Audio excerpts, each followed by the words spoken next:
Welcome back, everyone. This is Melissa. I think that's everyone back from our breakout rooms.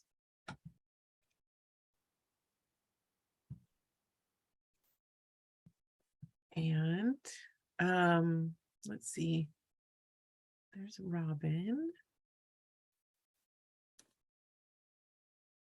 Robin or Tabidi, are you ready to resume the meeting? Yes, now that we're all back, I'm assuming we're all back because there was an automatic function that brought everybody back.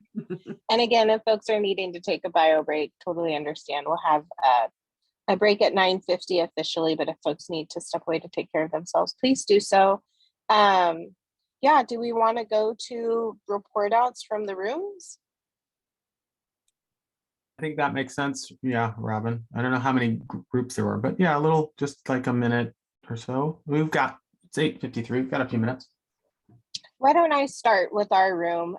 We had some great discussion around site visits and trying to think about, Lindsay's been doing some really great work getting out in her role to do site visits, but we're also talking about getting council members to be able to join the site visits, maybe especially in an area that you're a part of.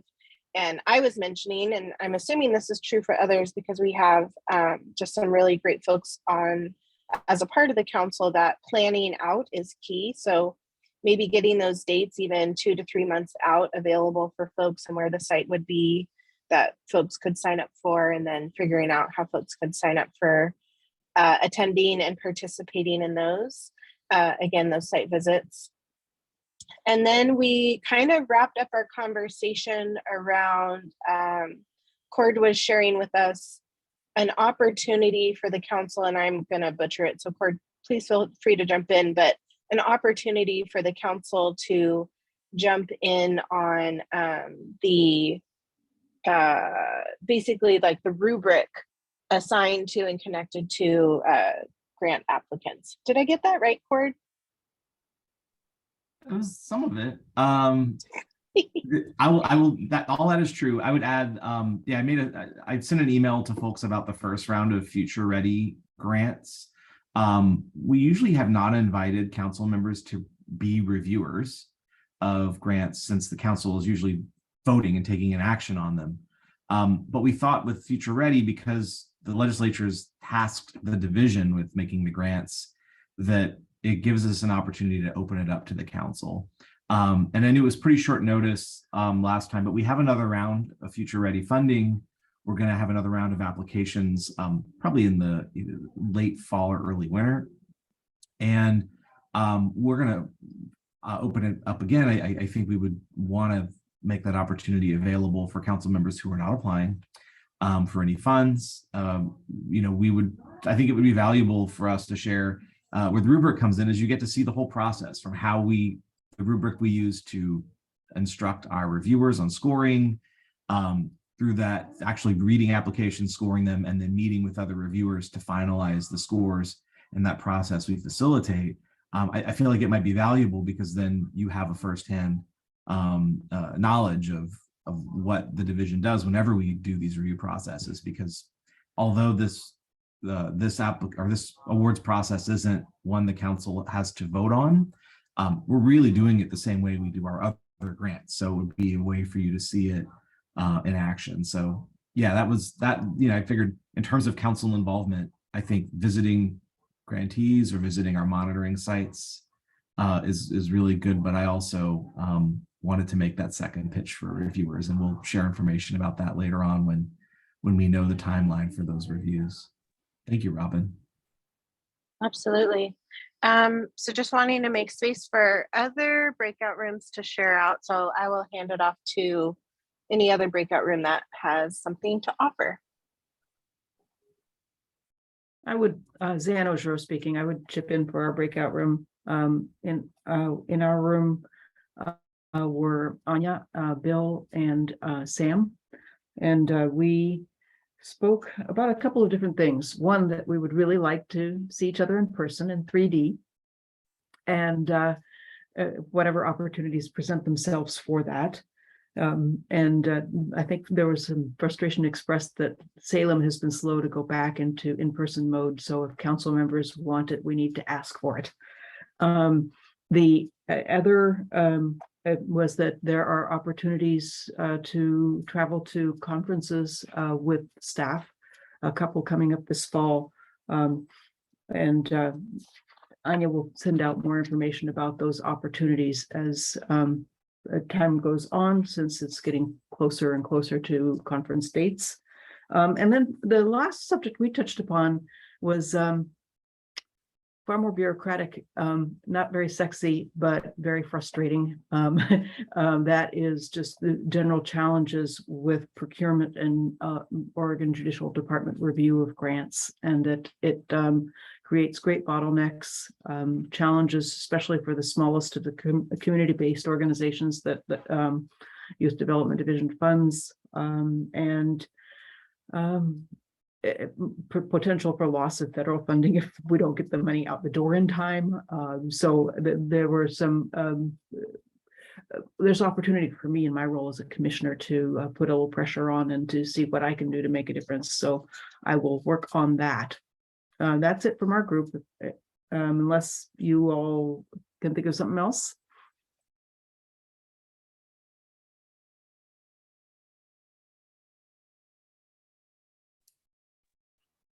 Great job. I can go for our group. I was had a delightful morning conversation with Joy, Janine, Molly, and Jared. We kind of reflected a little more on the thoughtful process of analyzing the land acknowledgement. Molly, I think, expressed it well, just saying that like this is a great opportunity to add meaning and voice, getting some expertise in the room to really talk about why we do the land acknowledgement. So just affirming that at least our group was really supportive of the decision to be thoughtful. We talked also about some of the challenges with recruitment that some of us have seen. So it's not just the Youth Development Division and staff. So we, Joy actually, as a recent college graduate, shared some interesting anecdotes about, the length of time sometimes before you hear back on a job offer. So I think both Molly and I kind of were reflecting that, in an employer or recruiter type of role, it's actually important to hear from, candidates or applicants, like, we need to hear from you. And so anyway, we were just reflecting back to what I guess Commissioner Ojero was just saying about bureaucracy and the procurement processes, or, either the state or county or the university, in my case, sometimes the process itself can kind of be counter to, trying to be expeditious in your responses. So one of the takeaways for me, and I think Molly shared this too, was just a courtesy kind of touch base with folks to say, hey, still thinking about you, you're still in the running as a candidate. So we just kind of sharing our own experiences. And then the last thing I think we talked about was just the value of the breakout and the community time. Since we're not in person, we don't get to just go grab our coffee and chat by the Danish cart that we all miss greatly from our Salem meetings. And one of the things that I had offered, I'll speak for myself. I think Janine also chimed in. If there's an opportunity to start our meetings even virtually with some of the social time or whether it's breakout rooms or just open, we have been kind of slow to start as people trickle in. People have to get their kids off to school or what have you for these 8 a.m. meetings. So I had actually asked, and Brian, maybe you can address this, if we are required to have an 8 a.m. start or 8 to noon, like a 4-hour meeting, or if there was some flexibility to maybe start with some social time and maybe kick the meetings off formally at 8:30. So that was it. Thanks, Eric. Hey, maybe I'll just jump in and try to answer that question, and then we can move to the last group. And Robin and I actually had some either conversation or text around this sort of this virtual meeting and trying to allow for this kind of social time. We're not required to start at 8, or we're starting these at 9, if you'll recall, and around the time I started. But in adding this hour beforehand, we wanted to give space for the kinds of conversations that you're all having. But when we get together, we do need to, with multiple council members, we actually need to call the meeting to order. So if there is more than one of you, and on the Zoom or even just on the phone, it constitutes a meeting. So therefore, as Melissa and I talked about the logistics of this, we thought, well, if we want to have a social half hour, we need to call the meeting once, and then if we want to, and then 12 of you are here, but not 17, and 17 of folks can join because they got to get the kids to school and do this, that, and the other, and want to join at 8:30, then we'd basically have to start the meeting again, if that makes sense. So it made more sense to just start the meeting at 8, and then in a formal way, and then kind of get things going. I know people coming and going, but if we tried to do it in 2 chunks, and maybe you all are game for that. If you want us to call roll twice, we can call roll twice. Maybe that and we get just 6 people at 8, and then another 10 at 8:30. We would just be in a situation of calling roll and sort of having to do some things twice, which is we can do. And to get back to maybe Commissioner Rose's point, like we will continue to try to get back in person as soon as we can. We just need to have some of the right resources in place at the public services building in order to do that, and they're not yet there and tested. So anyway, that's my 2 cents. I'll just add, I think one of the things I walked away with, because I know the initial conversation around starting the meeting at 8 and having it be like a casual time for folks to kind of trickle in. And if it were an in-person version, people would grab their Danish and a cup of coffee and chat with one another. And what I took away is there's nothing casual about convening us. It all needs to be very formalized. And again, to Brian's point, if there's more than 2 of us or one of us convening, the public has the right to know that that's happening, have access to that meeting, hear what we're talking about, even if it's in a casual, quote unquote, casual sense. But I was like, oh, there's nothing casual about even trying to have a pre-meeting, quote unquote, coffee hour. It's all official. It all needs to be very above boards. And again, not that we were trying to do anything below boards, but I realized that. And I don't think even in the decision to start the meeting at 8 that I had that awareness. And so I think we could absolutely revisit the start time, and to Brian's point, calling roll twice if that feels better in a different way. So we're absolutely open to the feedback and thinking about how to best situate this desire for connection and kind of community building, relationship building, while also recognizing there's nothing informal about that. Thanks for that explanation, Brian and Robin. And I would just echo what others have shared. I appreciate the social time. So if we continue doing it this way, great, as long as we still have that opportunity, and maybe in person sometime soon. Absolutely agreed. Thanks. I think we have one more group to hear from. Liz? Yeah, sure, I can share. So I was in a group with Brian and Karen and Christina, and we had just a nice chat. We talked about coming back to school, what's happening with our kids and families. And then we chatted about the pros and cons of remote work and how that has been beneficial in recruitment,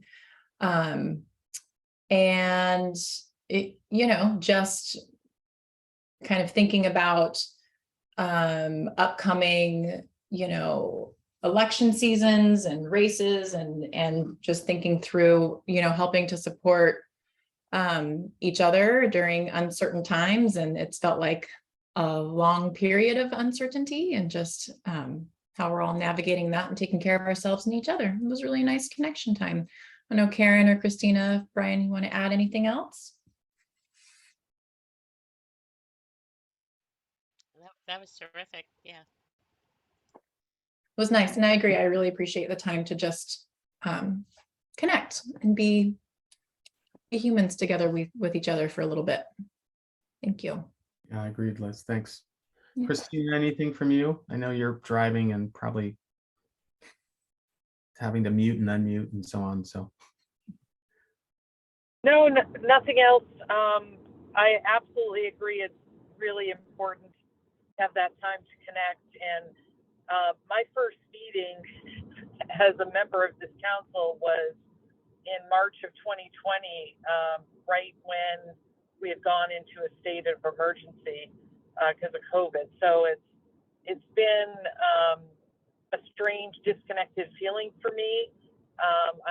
Brian and I know each other. We go way back. I'm a pretty big extrovert. So all of these little opportunities to get to know folks and just interact is really, it means a lot to me. So I'm glad that you've made space for it.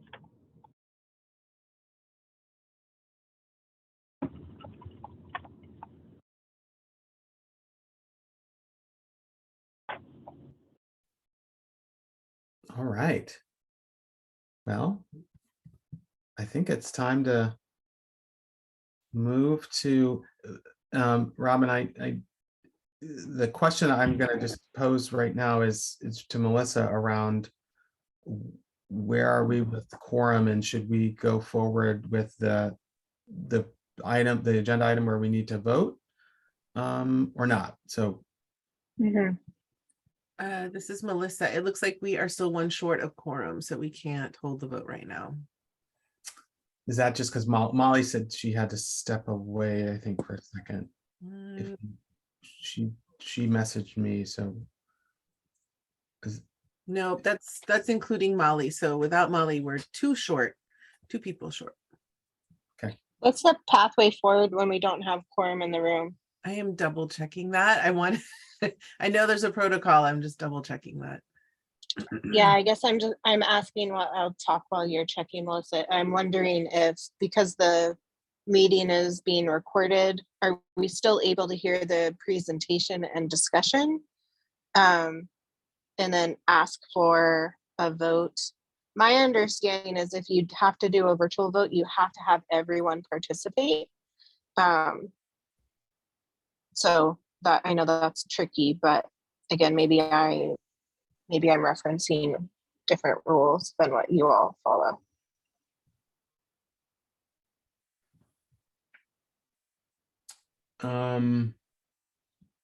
I think you're right about, I think there are some votes we can do via email, but in doing that, I think you're right, Robin, that like quorum in that context doesn't really make sense. You basically need everybody to cast a vote.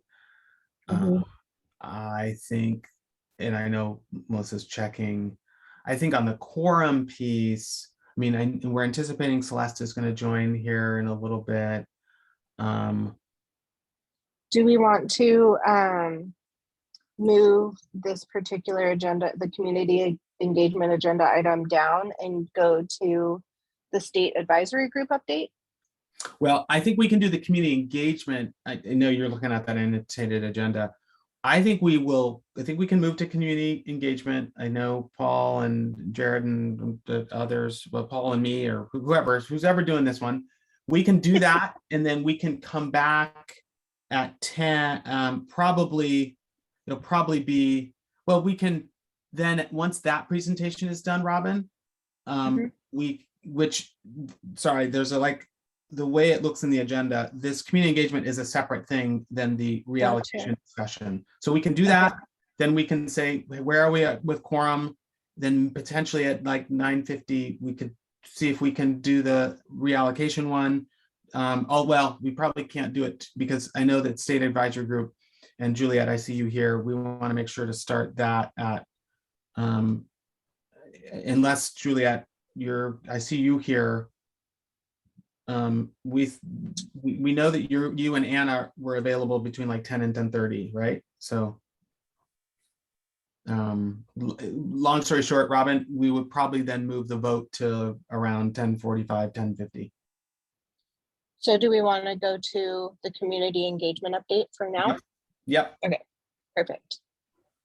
Take it away. Paul. Sounds good. Melissa, just checking in. Do you want me, since you're doing research, you want me to pull up the presentation, or can you pull it up on your screen?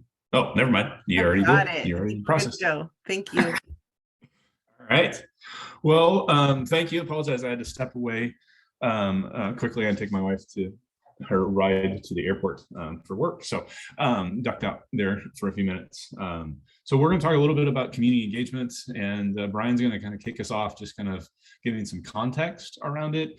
But just to kind of, before we begin this, our community engagement involves a multitude of steps, and you've heard some updates, I think, from some of the grant managers as well as myself over the time, where we began this work actually being out in the communities back in March of 2022. It's hard to believe that we've already been out and about that long. And we are getting ready to kick off what we're calling phase 3. And we'll talk about that here in just a minute with that. But yeah, it's exciting work. I will say, just from my personal side, I've really enjoyed being able to connect with the site visits. And Robin, I hear you loud and clear about having council members be a part of some of this work, because I will say, experiencing firsthand the incredible work that our grantees are doing has just been a wonderful opportunity to be out and learning and understanding what that is. And even expanding it past our grantees, just as we've done this work, and seeing what communities are doing to support youth is incredible. And really how the footprint has changed post-COVID has been a big conversation. And so excited to share a little bit about what we've learned thus far and the next steps, and hopefully getting some council members involved in this next part of it. So Brian, I'll turn it over to you. Thank you so much, Paul, and I'll just say real deep thanks to Paul for leading and facilitating this process, and then to the whole staff. This has taken a lot of effort by everyone, our grant managers who've been doing many of the visits, to Melissa and to Nasia, and Joy to a great extent as a newer arrival, like just a full team effort to organize all the logistics and the travel, and we've learned a lot about what it means to be traveling, and to be doing so, right? With the COVID kind of around, right? We've just made it really dedicate ourselves to saying, okay, let's be aware and be safe and maintain our health, but also what does it mean for us to actually be more present with the communities we serve, the grantees who have been awarded our funds, some organizations who weren't awarded funds, or who are even just kind of brand new and learning about us. Like, we've kind of met the gamut. So Melissa, will you go to the next slide?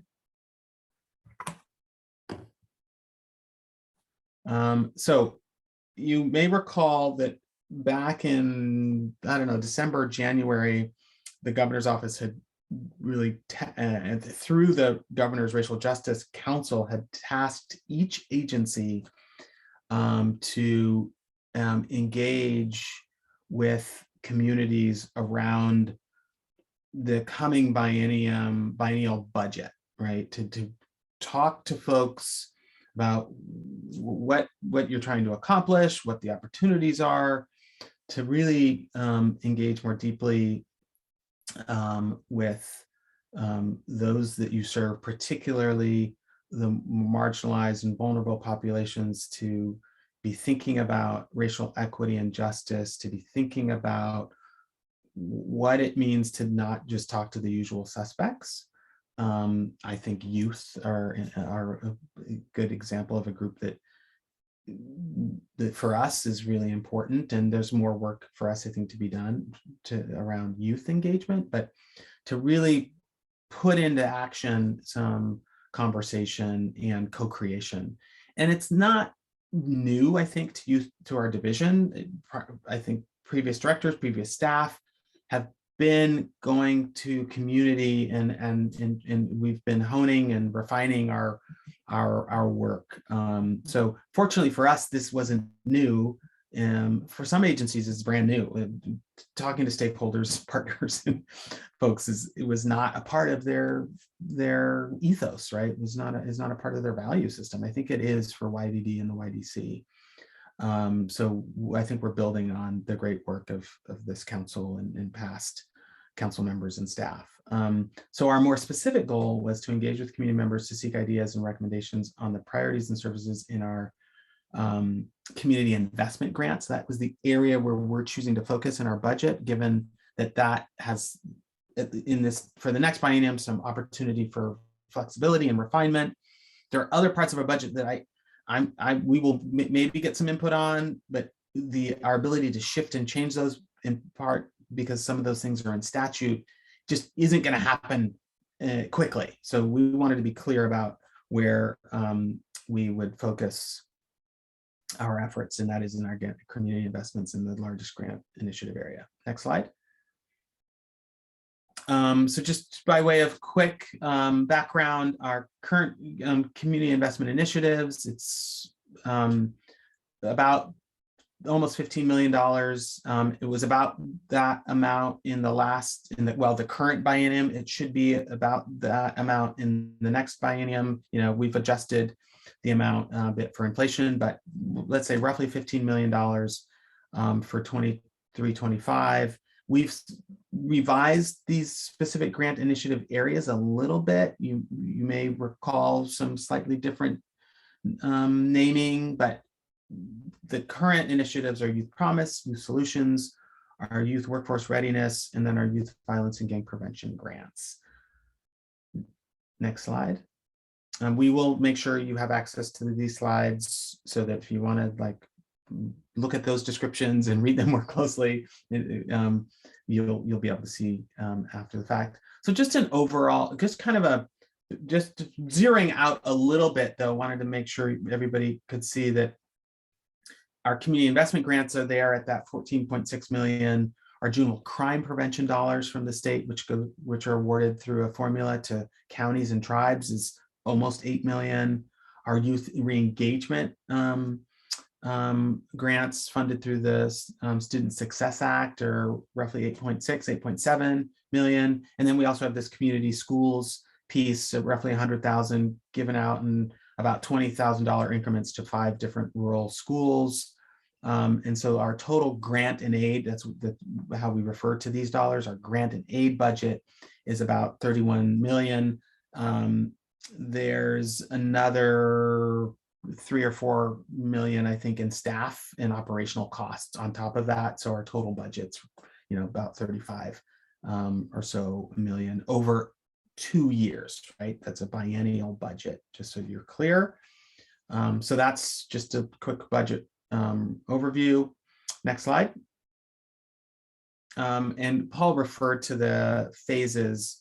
We broke this community engagement work up into 3 different phases. We started in March, as Paul indicated, with phases 1 and 2, kind of doing these things simultaneously, right? Visiting grantees to say, hey, COVID is waning. Let's talk. We want to visit and see what's new. What are your questions? How's it going? But then also, while we're in those communities, Molly Rogers and other juvenile directors were really helpful in us talking to other folks in those communities where we were visiting grantees. There's a youth, opportunity youth conversation that happens every other month. Well, hey, let's try to time our visit around that. Oh, hey, can we get a few players together? Maybe even talk to an elected official, official or two at the county level. Let's do those. Oh, hey, there's a couple of grantee, or organizations that applied for our funds, but weren't awarded. And maybe they were awarded last biennium, maybe they're awarded 2 biennia ago. Like, how do we, let's check in with them. If they're willing to talk and say, well, what can we do better? We're in town, it's worth it. And sometimes those folks are at the same table, right? They may have gotten a grant this biennium, but didn't get one last, or they're getting some of our JCP dollars through the county. We've had a real opportunity to connect and strengthen relationships, and said to those folks, hey, we're going to come back in the fall and organize some larger community meetings. And so we can talk about our grant initiative and what we can do to improve and refine, which is really the third phase, which is we're going to embark on. Sorry, we're not going to give you like 2 or 3 months of advance notice, but Paul's going to talk more about what we're going to start on in October with some community conversations, public meetings, listening sessions. We'll try to incorporate a survey or 2 so that we can get more feedback to co-create our 23-25 community investment strategy. Then, just so you know, that then leads us up to issuing an RFA, which we'll do in the winter time. Now, last year we released that RFA in the spring.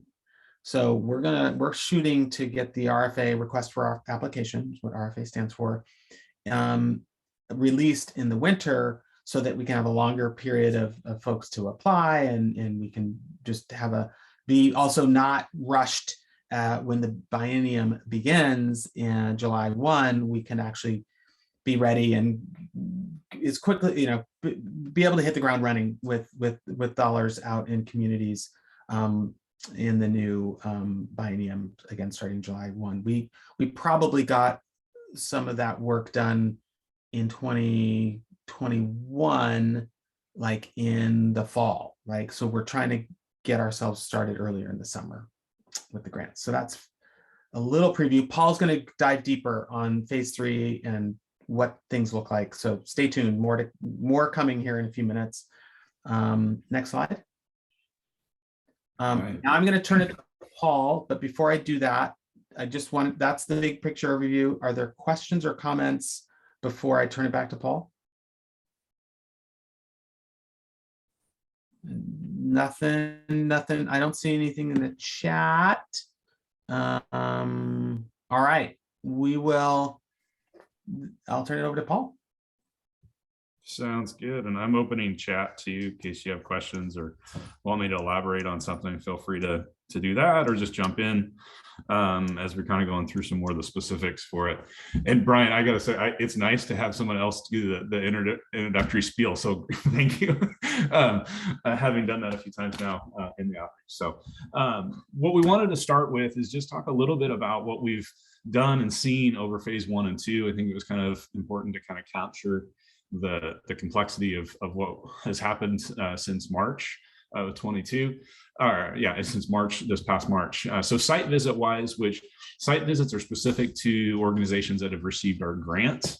And so between joining trips for the regional outreach, as well as grant managers being out and about, we've completed over 60 site visits, which just kind of put in context, we did none during the 1921 biennium because of COVID.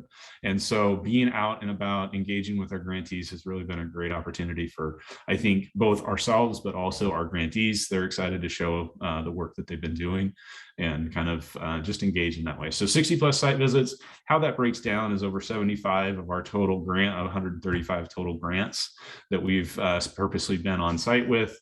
And because we have some grantees that have multiple grants with us, that resulted in just over 60 of the total 90 total organizations having visited. So we're moving along really well. There's a lot of logistical challenges within that. So we're looking forward to kind of completing a lot of those site visits here through the fall and early winter.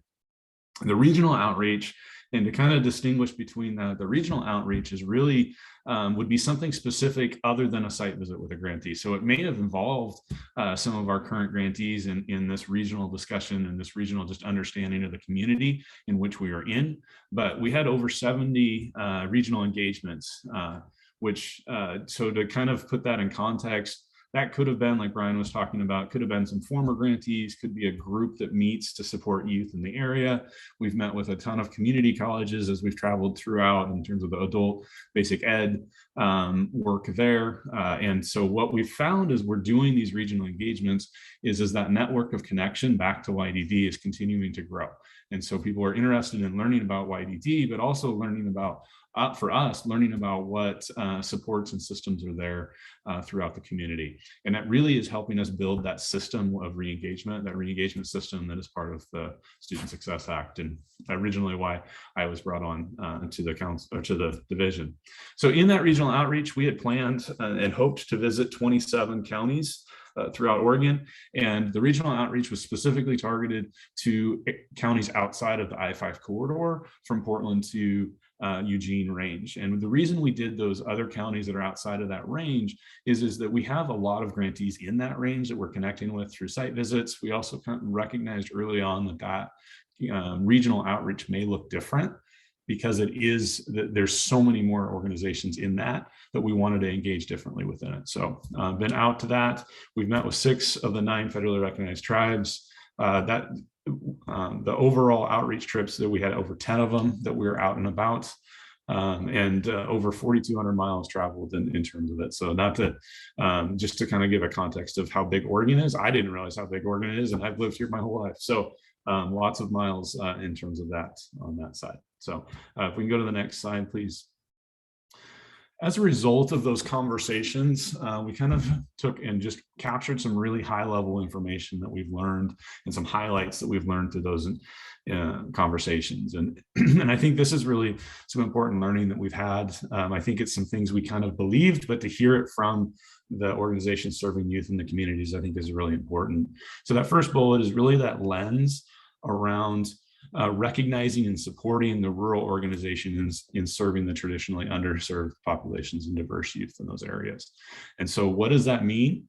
We heard over and over this conversation around if there's 20 youth in an organization, in a community that is being served, that's not a huge number, but it can be a huge percentage of the youth of that community that's there. And so that importance and that impact that these funds have, or this organization has on their community, is as big as it could be with organizations serving hundreds of youth. And so just a recognition of that, I think, was really important. The small number of local agencies and organizations, they in a community provide a ton of supports in those communities. So there might only be 2 organizations that are really serving a lot of the youth in the community, but they're providing a multitude of services, where in the more populated areas, you might see organizations able to specialize serving specific youth. And so that's that broad stroke. The tribal youth education programs, like I said, we've met with 6 of the 9 that may have been prevention departments, might have been the education departments, or both with those tribes. That we're seeing that the outreach that they're doing out of those services really impacts the community at large, not just the tribal youth. And so it was exciting to learn a lot of the things that some of the tribal education departments are doing in schools, not just based out of that. And so that understanding is there. As Brian also mentioned, we met with a lot of our applicants that may not have received funds in these areas. And so what was exciting to hear is that we've received really positive feedback about our application process in general.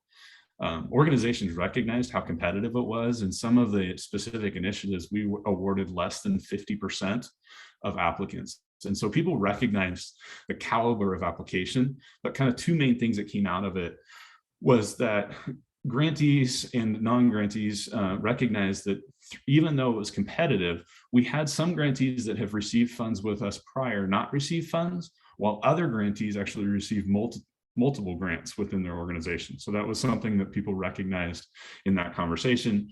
And then also, again, kind of sticking with those first few bullets, is that rural and tribal capacity around applying, competing, and just accessing these funds may still be facing some challenges within that. And so I think we'll hear more of that as we go into the next phase of the work. If we want to bump to the next slide, I believe I was going to pause here just to ask if there's any questions. Yeah. So are there any questions about kind of that first two phases that the council might have, or anything that anybody wanted me to elaborate quickly on.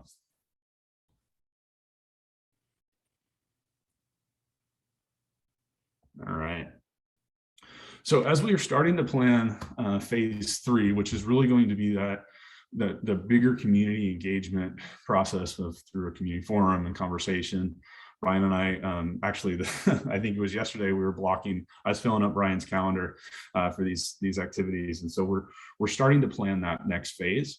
And so what we really wanted to take in this next part of the conversation with council is to get some feedback and start having some conversation around what this looks like, right? Because it is a bigger process that we're embarking on. And so this first slide that you see here is kind of the original goals and the desired feedback that were set when Brian and Cord started writing the initial goals around this work. So you can see our goals is to engage the community around our grant and aid funding, seek inputs, expand and build upon our community partnerships, as well as learn about and seek more information of the community in which our grantees serve. So those are the general goals of this next phase. It drove our work for the first couple as well, but I mean, those are the ones that we start putting out there. And then our desired feedback is around recommendations on our priorities and services and outcome. Obviously the budget fits into there as well. And then also the feedback around the community impact and insight on what it is coming from our goals as a YDD, as the YDC in that process. So I want to kind of pause there to see if these, as the council sees these, are these goals that we see as a council as important? Are we missing things? Or is there other feedback that we're trying to seek out on that?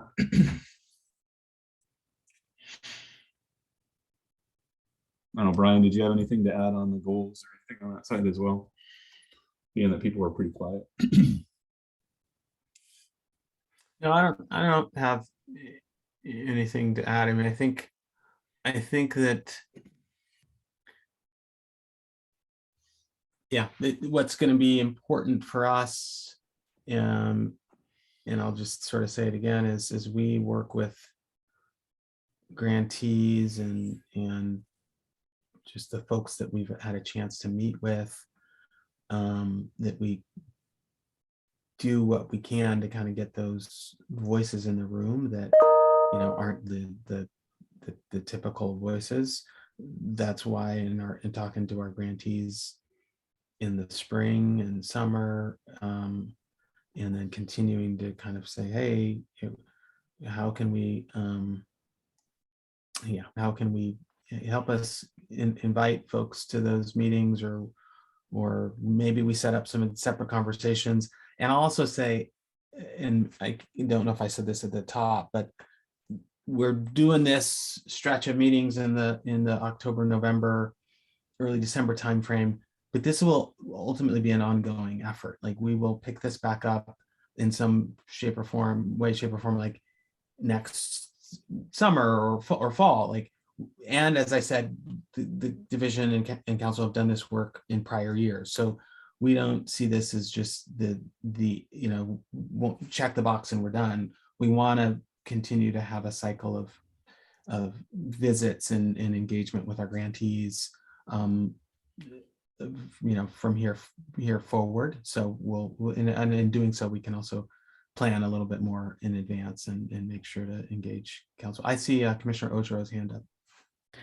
Yeah, thank you, Brian. I just wanted to emphasize that one of the things that seems really important to me is needing to understand the specifics within the communities that the grants and grantees serve. I think often, especially with these competitive grant processes, it's hard to know what happens when you choose one grantee over another, of what kind of a hole you're punching in the local system, the local fabric, because inevitably all of those grantees work together at some level and reinforce one another's work. So I think having that more of that systems knowledge or community knowledge within YDD is critically important. And it really helps if there's, of course, stable staffing over time, so that can be conveyed and enriched And so I'm glad to hear that this isn't a one-time thing, that you'll be continuing this kind of listening moving forward. I think those are some really good points. And I think one of the things that I've seen as I've been engaging, obviously I'm relatively new to this work, but as I've been engaging with the communities, there is this trust building, right? Of, okay, you're here, you haven't been here for a while, COVID or not, we just haven't been here for a while. You know, what are those next steps? And as we talk about it, and I'd say the communities have been like, oh, you're coming back with the director. Like, I mean, it's been really nice to hear that and excited to see that in that commitment. And I think what, you know, Brian's saying is I think as we do this community engagement, this round is highly intensive, and there's, I mean, it's a very concentrated time frame. I think that's going to help drive what our next levels of community engagement look like. My hope is that we're not packing 10 trips into, you know, 5 weeks, but just, I mean, I think that is going to be able to evolve, which is exciting to see, which I think is new, right? I think that community engagement is been consistent with the division, and so if we can build that from this learning, I think will be exciting to see on it. So thank you. I think it's some really good points. And I've heard that as well from the communities, is this understanding our community is really critical, because the impact that one organization can play in a small community is fascinating to learn. And until you see it, it's really hard to even explain it, right? Like it's been and there's lots of cool stories within that work. So thank you. Other comments or questions about the goals and kind of general feedback? They're pretty broad. I get that, and we'll keep moving forward because we have some other input items that we want to have people go. Brian, I see you unmuted. Is there something? Yeah, I see Sam's comment. My only suggestion is to include outreach into the goals. Okay, thanks, Sam. Yeah, we can maybe, Sam, say, what do you mean? Sure. Like, you know, like how like we do like engage community, but like sometimes you have to go out and seek them, like how you like seek community input, but like the students that you're gonna serve, you know, it's like hopefully the grantees will, you know, do outreach, like really go and get, like, instead of just sending an email or, you know, that kind of stuff, like did they really get an effort to really reach out, you know, that kind of stuff. Got it, Sam, thanks. I think that's a great point, and kind of add to that, when Brian and I and Cord were first talking about it, one of the things that we wanted to think about in building this plan was relationships. That's why we wanted to do phase 1 and 2 so that we could build relationships a little bit. So we have some new contacts and some expanded. And Sam, I think your point of our communications to that next level is really asking our community to help outreach, to bring together the community even greater. And so, Juliet, I see your head nodding because you've been in a lot of these conversations as well. So I appreciate that side of it. So I got that down in the notes for sure. So thank you. So now kind of some more specifics, and kind of going to, I think, Robin, you're the one that talked about having council members involved as part of your breakout side of it. And so jumping into some specifics, and then we have some questions. So Melissa, if you want to bump it to the next slide.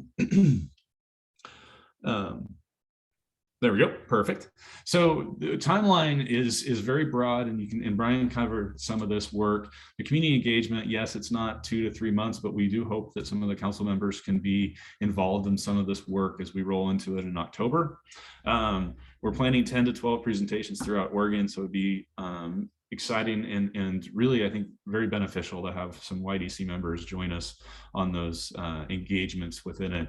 The community engagement too, as we're planning it, we're going to also try to do some work with maybe visiting with a site that we've already been to with a site visit, so Brian can engage with it. So there's going to be added pieces when we're in these locations with it. So more to come.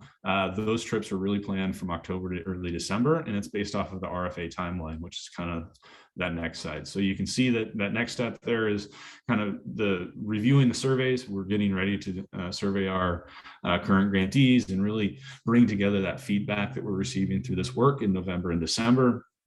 That new grant model, or the updated model and application design, will be rolling out early winter.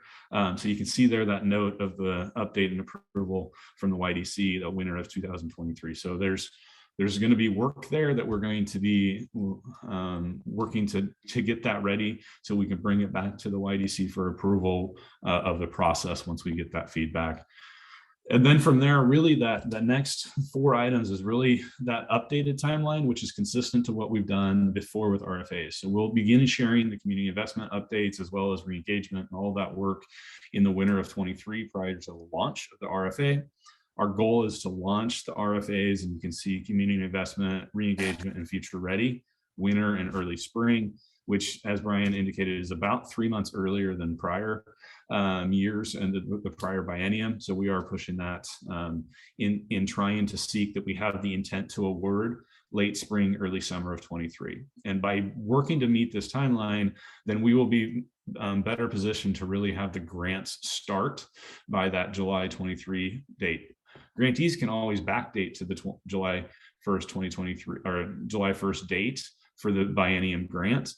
But what my hope is that by increasing this timeline, we're going to have information to grantees that they know that they're getting an award for us before they end their other one. So trying to bridge that transition side of it. So that's kind of the goal that we have there. And then the next slide is our list of engagements. Our planned engagements. And so I have draft. Brian and I were joking about this draft side because I'm pretty antsy putting out dates and locations because it is very draft phase right now. But you can see that we are planning basically a community engagement or 2 every week between the middle part of October through the first part of December. And so the bolded one, so October 10th, we're starting out in Salem with, again, locations, times, and venues are still to be determined during that week, but we're planning to do our first one in Salem. Brian and I wanted to kind of do a home base one before we really hit the road, and so that we can adjust things as needed. And then we jump into some bigger travels. And so that end of October, the Dallas, Redmond area, followed by Ontario and the Eastern Oregon side of pieces. Those are early on because that's going to have some travel challenges and some possible delays with us on that. So we wanted to ensure that we're out in that area as soon as possible, followed by an East County area, which is kind of the Gresham. So that'll be more of a kind of a single event, Gresham area, moved to Medford and Roseburg, mid-November, and then after Thanksgiving, hitting the Seaside or the North Coast area.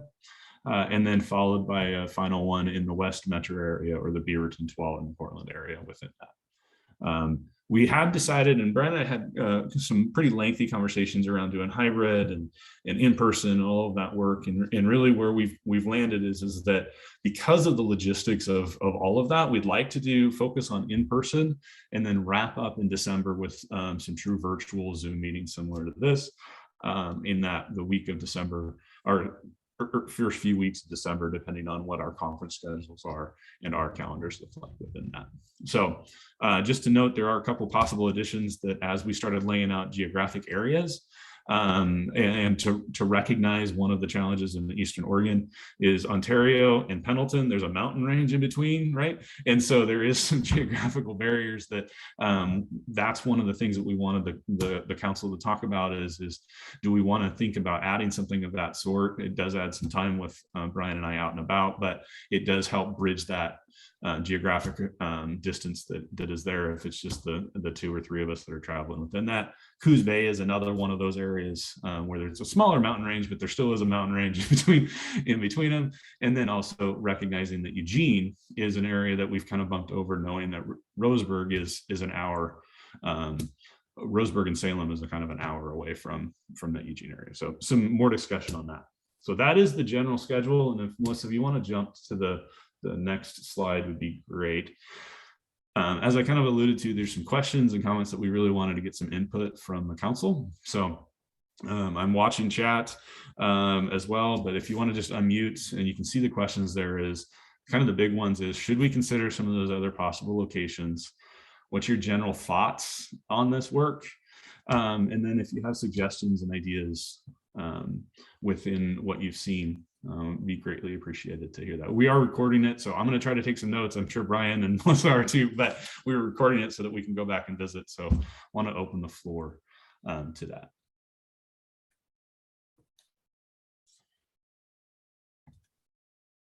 feel free to just unmute and jump in if you want to. Okay, I will, since I have my hand raised. Zano speaking. I wanted to know whether these particular areas were also informed by that sense of systems of grantees and systems of services. Part of the reason I ask that in my case is because Benton County is close enough to Salem that it often doesn't get included because we're between Salem and Eugene. Those are the places that people go. And yet the region for us straddles Lincoln, Benton, and Lynn counties. And so it never fits in one region for any state agency, it seems. So it's difficult to really understand some of the services that are provided because we're such kind of an in-between and small community area, and yet we're not frontier or remote, so we don't get attention. So I'm just being a squeaky wheel. And are you expecting that the grantees will go to Salem to be heard? I think that's a great question, and in all honesty, I live in that community as well, so I can appreciate kind of where that is. In terms of the locations themselves, it unfortunately, unfortunately and unfortunately, it was a little bit based on where we kind of felt like we had strong connection and can pull together a group.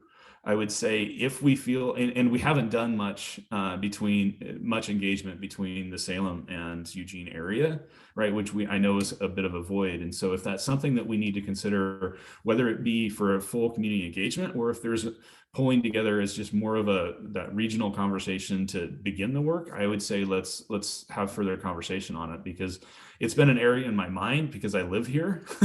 and I also know that I've driven through it about 9 times, but never stopped. And so how do we reach it? So I think let's have some more conversation for sure on it.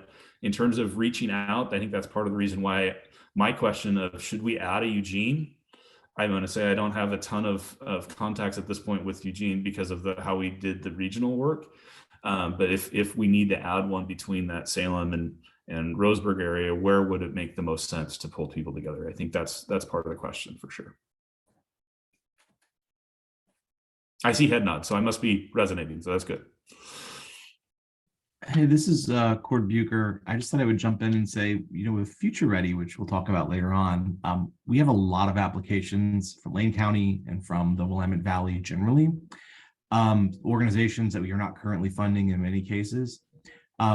So it may be that because we're going to have a bunch of new grants starting, there might be in those conversations an opportunity to talk about this. So just kind of throwing out there that one of the things that I think we can be doing as we're talking to grantees generally and as we're starting new grants while this process is happening is, just listening for opportunities to either tap into some local collaborations that are already happening, which are often things that they're talking about within their proposals for funding, or to, as we're building new connections to sort of say, well, maybe we need to get into your community and hear about what's going on because we're not funding anything in this particular town until now. So, that might be in terms of some of these places that we're talking about, something to pay attention to. And Paul, you and I could talk more about that as we get towards the awards phase for Future Ready.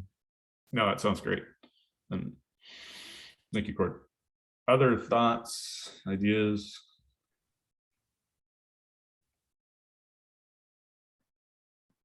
All right. Oh, I see, Eric, you had a comment in here of Albany better serve the greater San Diego areas. That's a good point. So I think I'll add that to our notes to look what that could look like. Yeah, I mean, I just think of the communities east of I-5 as well that Salem tends to be kind of far, and to be honest, Eugene might be a stretch too. So kind of landlocked and disconnected. So just putting that out there. I'm also in the the middle child area that Commissioner Ojero mentioned. So I think there's something to be said about where the likelihood of people showing up, but I think is really important, and also strategically, I mean, I would think that particularly some of the rural areas east of I-5 to, Lebanon, Sweet Home, Jefferson area, maybe good target for some of our future ready initiatives. So just putting that out there. I appreciate that. I think That makes- Corvallis people are used to driving over to Albany and vice versa, but not usually as much, Portland or, Salem, Eugene.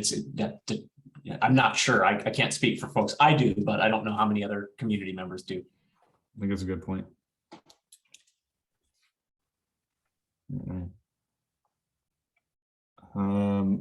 I see Molly raising her hand. So Molly, if you want to jump in, I also, because I'm calling you, I'm going to shout out on how much support Molly has had in terms of getting our team connected with the juvenile directors throughout all these counties. Has been a great learning opportunity, and just really appreciate Molly's outreach to it. And it's been fun to engage with that community as well along the way. So Molly, I'll turn it over to you.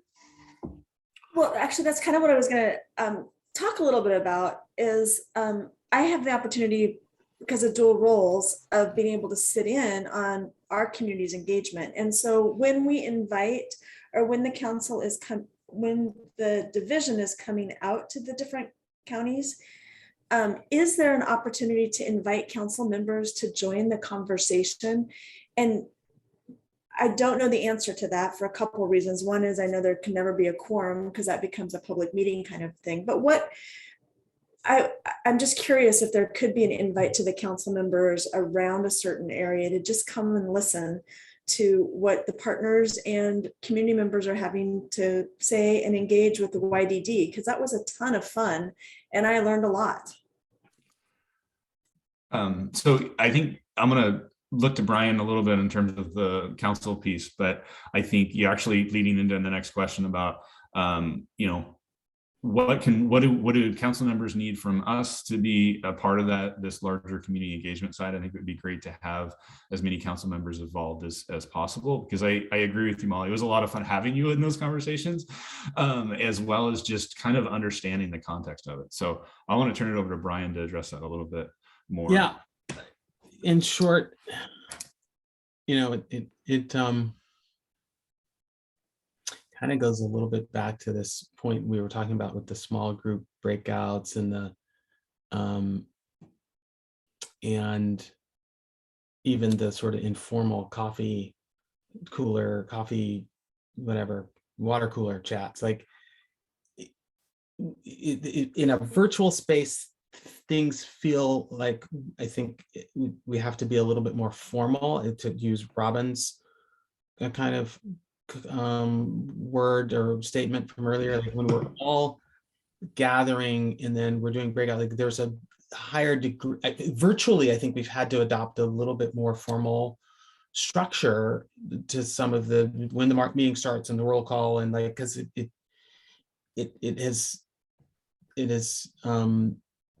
I don't know, it seemed to be we're developing some new virtual protocols, let's put it that way. Now, in person, I think we do have some opportunity. You all met as council members before, and yeah, so 2 or 3 of you might be standing in the corner talking, having a coffee before the meeting starts. Or so, as long as you're not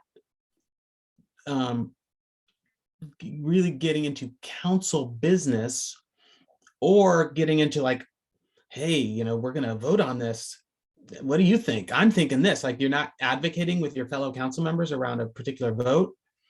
We can have more than one council person in some of these meetings, because you're there, I think, ultimately to sort of listen, and you're not going to be having a sidebar about, how are you going to vote at the December council meeting on the X, Y, or Z. So I feel like we're within the rules to have council members attend the community engagement sessions in ways that make sense for you regionally or locally or whatever, and just be careful to, when you see fellow council members, to not have conversations veer into specific council business. And that's, I think, that's what I think are the guidance and rules would encourage us to do in situations like this.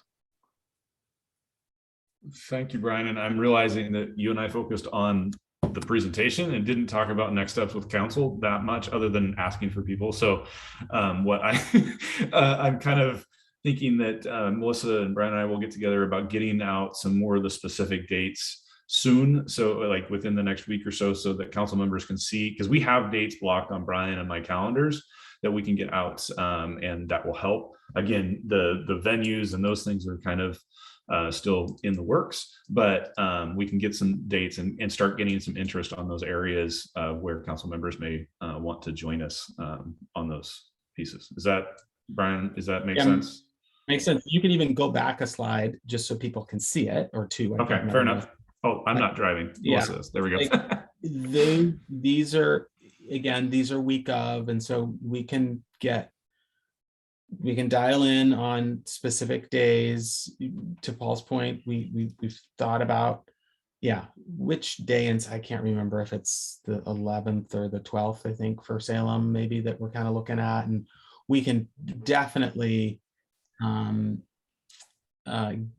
make this more specific. But as you look at this, what I'm interested in hearing about is, and maybe it's in an email to Melissa, or maybe in response to an email, like, okay, are there, during those weeks, what makes sense? I'm in the Salem area. I could probably do the Salem meeting. I'm, Commissioner Oger, whether we come a little further south, like, some looking at these regions and these timeframes, it would be helpful just to, I'm not saying doing this right now, but look at this and begin to think about what might make sense for you based on where you either live or work. All right. So again, we can leave this up, and you can just kind of take it in, and then giving us some indication of what looks possible, and then we can start to fill in the details. That sounds good. I like that idea, Brian. And I see some comments in chat about food and childcare if we want to do some youth and families. Brian and I began that conversation a little bit. That's part of the reason why on the other question, let's leave this slide up, Melissa. But one of the other questions is about how do you engage youth and families? Because I think that's a critical information source in the communities, better understand the communities in that work. And so Brian and I have started thinking about, what does that look like? Do we want to try to pull together some youth from our grantees to have a conversation about what that looks like in their community, and how does that fit within it? Also meeting with many of the tribes. They have their youth council, which is an incredible process and really information based that I think would be a great learning for us. And so working on that is some of the original or initial ideas that we have within that.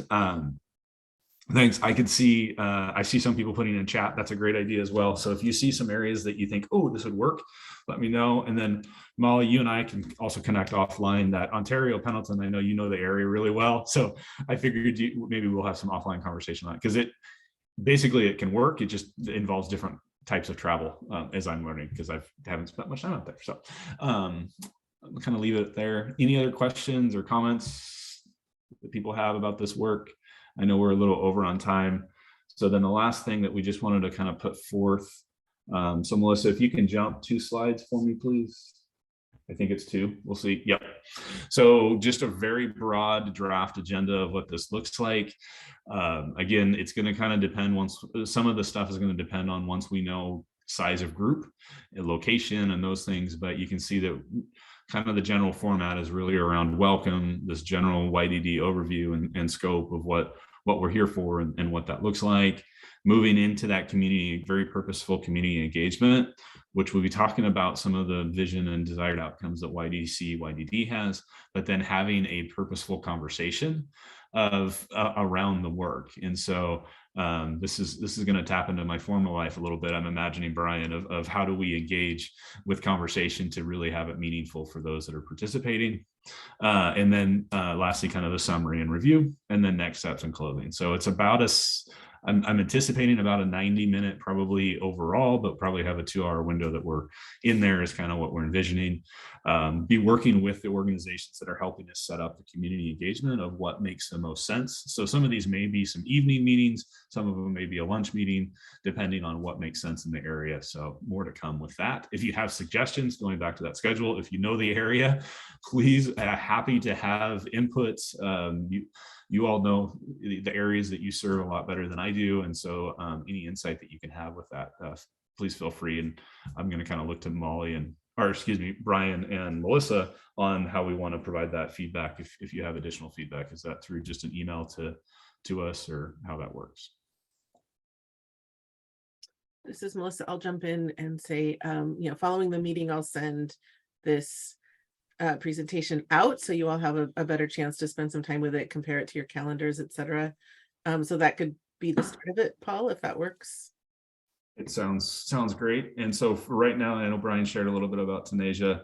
We are working on getting some support and help. That's a bit of a process besides this. So right now, Melissa is helping me quite a bit behind the scenes on getting this organized. So Melissa's a great contact right now. And once we have more specifics on who's going to help, we'll make sure to get that out as well. Because I don't want to flood Melissa's email box inadvertently, but looks like I might. So that's all right. All right, Brian, did I miss anything on it? Other questions or thoughts from the council? No, I think you hit it. I know we're getting a little pressed for time. We appreciate folks considering this. You'll get this PowerPoint after the meeting. So if you want to give it some more thought and look at your calendar, we can take that information in over time. It doesn't all have to be right in this moment.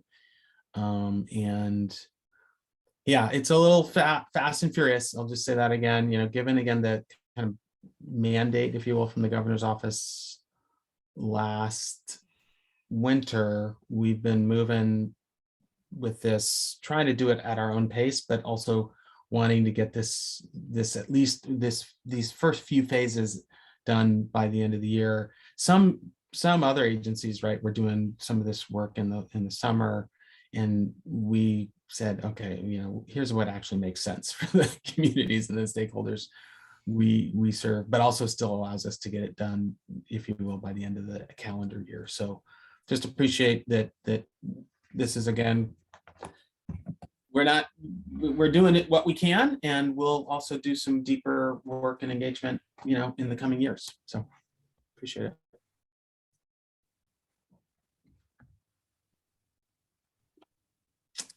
Robin, back to you.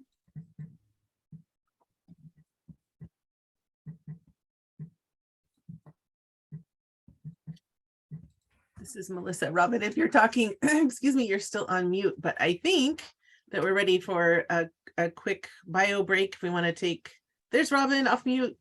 Go ahead, Robin. Here I am. I got kicked out of the one agenda. So yes, let's go ahead and take a break. How much time do we have? We're a little past 10 minutes? time, so let's do a 5-minute break. Okay. I'm looking for anyone else nodding or shaking their heads. I'm going to step away for a few minutes. So if folks could be back as close to 10-11 a.m. clock time as possible, that would be great.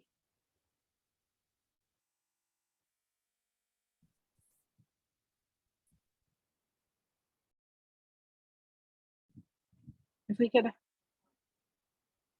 we could have folks reconvene, that'd be great. And looking at the agenda, it looks like we're ready to transition to the state advisory group updates. Good morning again. This is Anya Sikina with the Youth Development Division. And under the state advisory group update today, we have a presentation, and we have two, I don't want to call them guests because they've been working with us for quite a number of years. So they're our colleagues who have been doing a lot of research and giving us advice on how to improve services for kids in the communities.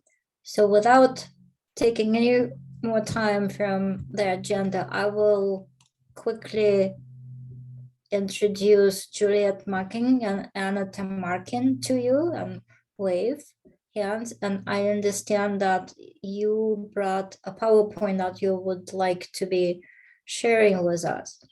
And while they're putting up the PowerPoint, I'll just say that the presentation is about the evaluation and key findings of the juvenile crime prevention programs from the previous biennium. Anna and Juliet shared their initial findings with the Juvenile Justice Committee in June, I want to say, I'm maybe mistaken at this point right now. And with some comments from the committee, they've revised the presentation and then we'll be sharing with you today. And then after the presentation, you will have an opportunity to ask questions and we'll get answers from Juliet and Anna. And then we will go back to the State Advisory Group update. Molly, did I miss something? Molly is showing thumbs up. So Juliet and Anna, I will give you the opportunity to say whatever you want to say about yourself if you choose to, and then share the findings that you have concluded. Thank you. Great, thanks, Anya. Good morning, everyone. My name is Anna Tamarkin, and I'm from NPC Research, and I'm joined by my colleague, Juliet Mackin, who I know has already been with you this morning. Thank you so much for having us. We are going to be sharing some of the highlights from the 2019-2021 statewide evaluation of the Juvenile Crime Prevention Program. Can everyone see my slides? Okay. All right. So before we share some of the data with you, we're going to start with a summary of a few key takeaways from the evaluation. So these are really going to be some of the important kind of big picture nuggets that came out of the data. And then we'll dive in a little deeper and share some of the details with you. So for each key takeaway here in purple, we have also offered some suggestions or recommendations. So starting off, we just wanted to note that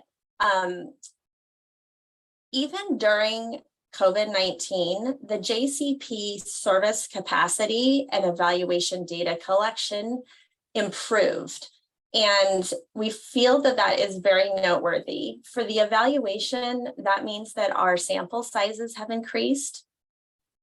And this is really an impressive finding. And we both commend and encourage the continued support of juvenile departments, tribes, community programs in their continued data collection efforts.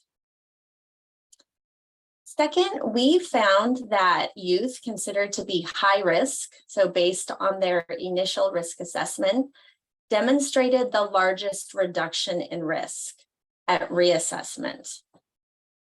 So for example, 74% of high-risk youth had reduced risk at reassessment, and 64% of those high-risk youth did not have a criminal referral after starting JCP services.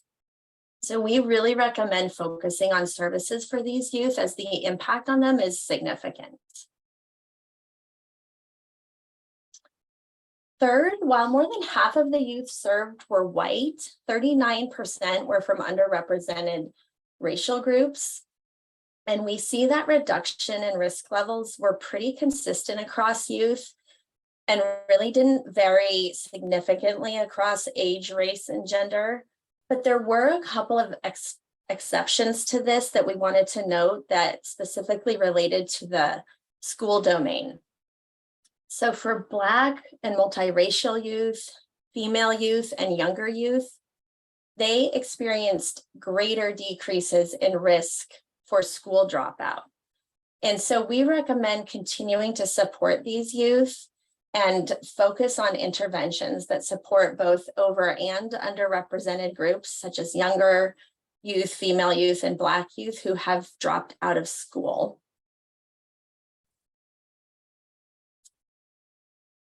And then We found that some risk factors are more challenging to impact than others.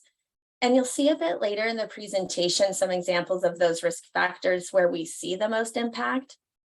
But we do feel that it would be informative to explore with providers why this might be, why some are easier to impact than others.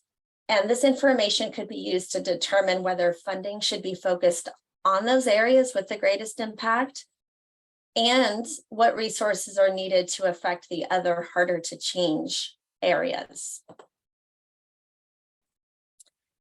And finally, one issue that we've seen over the years in doing the evaluation is that data and information about services received is pretty limited.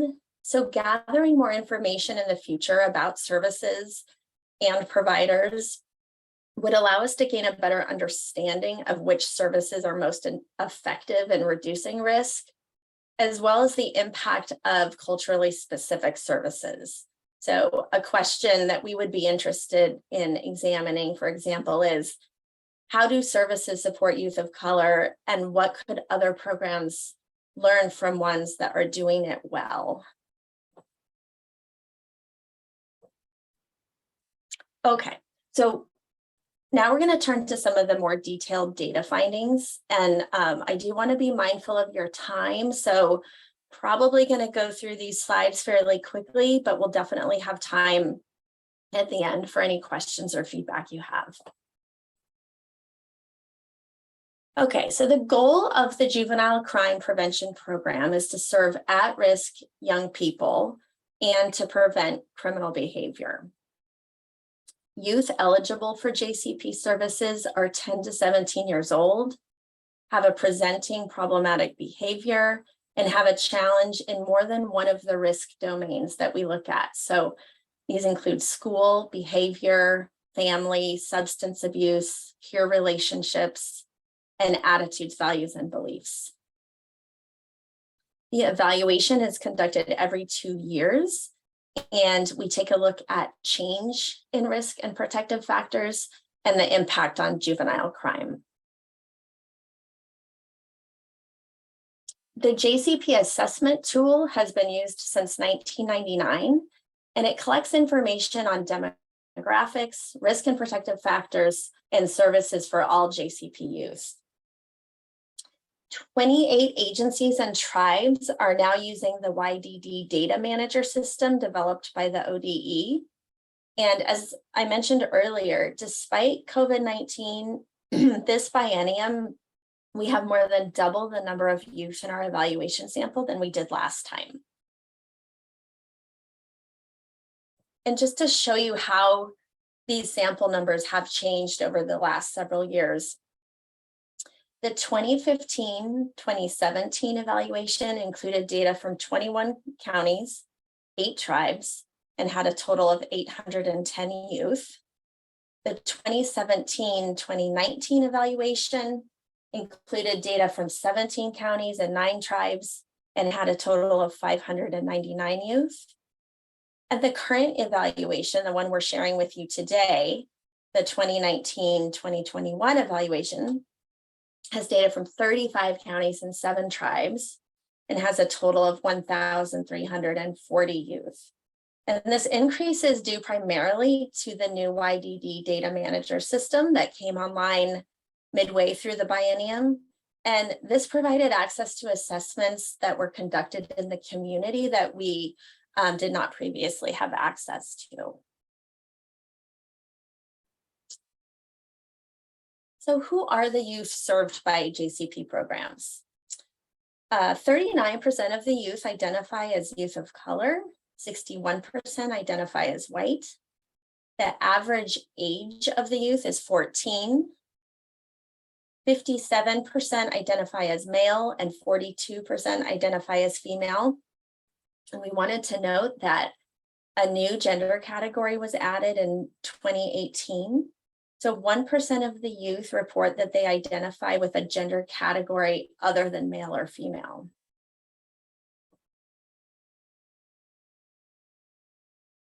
(913) youth had both an initial assessment and a reassessment, And these are the youth that we included in our analyses where we're looking at change in risk.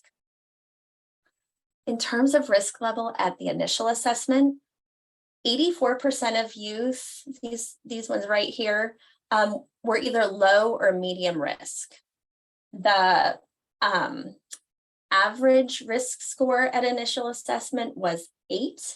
And on average, youth had 6 risk factors, and that's out of 24, and 2 protective factors, which is out of 6. And they had risk factors in 4 out of those 6 domains that I mentioned earlier. Anna, could I just add to that in terms of the way that the score works for the risk and protective factors? Out of the 6 protective factors, we look, the risk score accounts for missing protective factors. So if a youth did not actually have a protective factor, it counts towards the score the way a risk factor does. So in this score, to get to the 8, it just means that they had 6 risks and 2 protective factors that were actually lacking. Just to clarify. Thank you for that, Juliet. That's helpful. Okay, so in looking at change in risk, risk levels decreased or stayed the same for 3/4 of JCP use, so 75%, these dark blue and light blue bars right here. And then as we mentioned earlier in our key takeaways, 74% of high-risk youth had a reduction in their risk level. So that's really quite significant.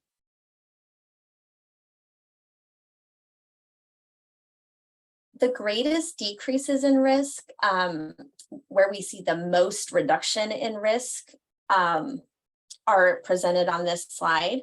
So for example, here on the bottom, 78% of youth with the risk indicator that their behavior hurts others or puts them in danger, no longer had this risk factor at reassessment.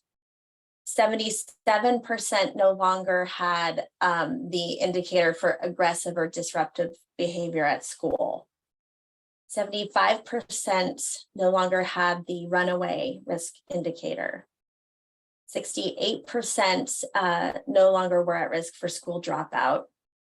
And 65% no longer had substance use that was causing problems in their lives. And these are the protective factors where we see the largest increases or gains. So for example, here on the bottom, 58% of youth who did not have an adult in their life that they can talk to at the point of initial assessment, did have an adult that they can talk to at their reassessment. So in other words, they gained this protective factor. 37% gained effective communication with family members. 36% gained significant school attachment, and 36% gained friends who are academic achievers. This slide shows that the decreases in risk were very consistent across different racial groups. We see the same collection of risk factors for the most part being in the top 3. And this really just gives you a sense of, the overlap here and kind of the main cluster of the most impacted risk factors across groups. We see the same thing for protective factors. So increases in protective factors were also pretty consistent across racial groups.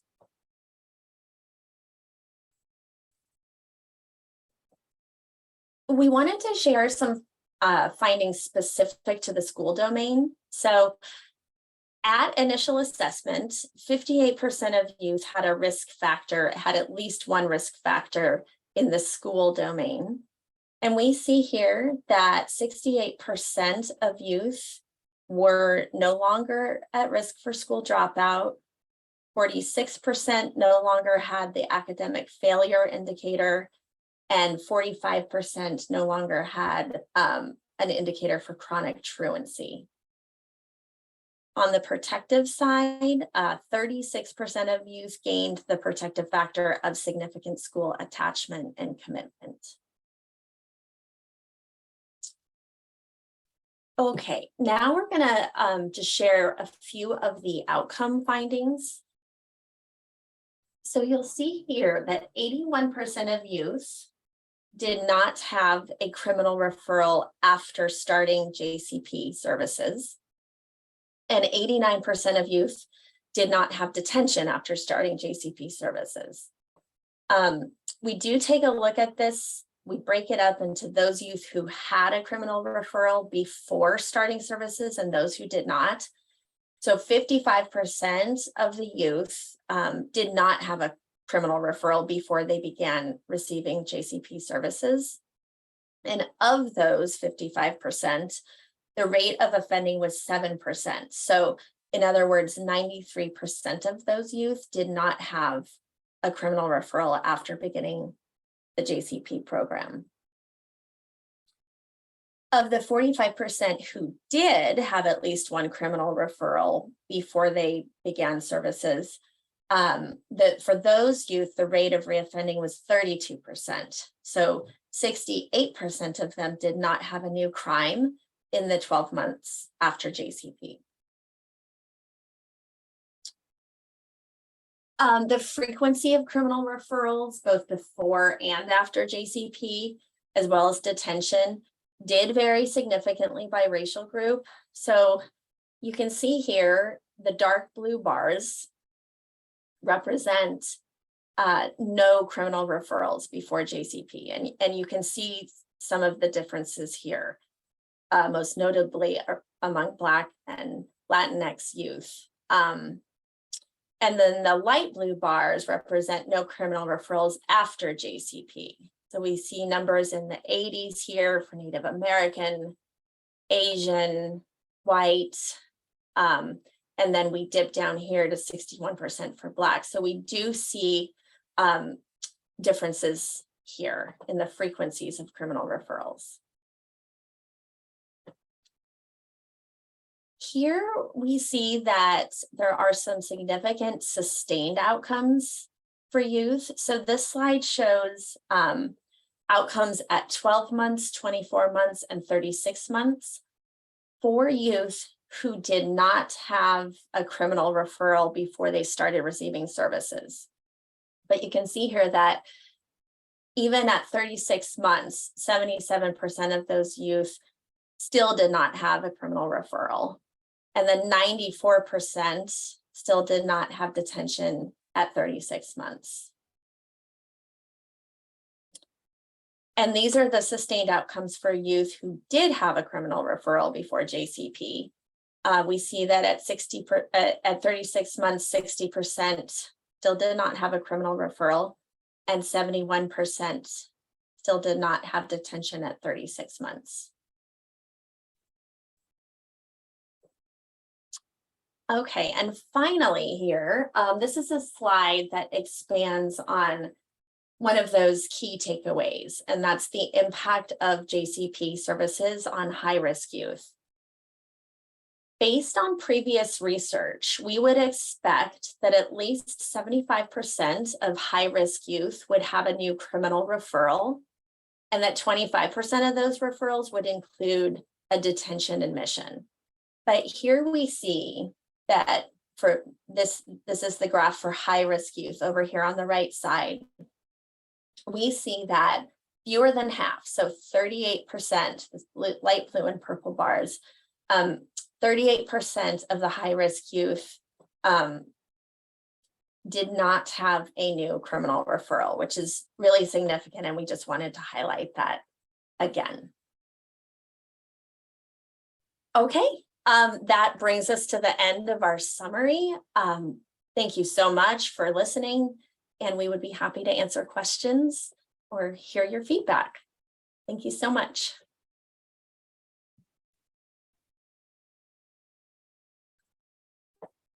Are there any questions or comments?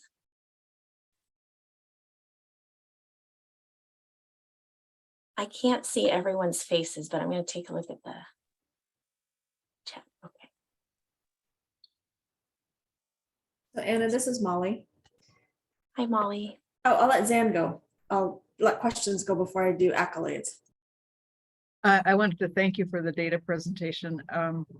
I have to say that it went by fast enough that it's hard for me to truly absorb.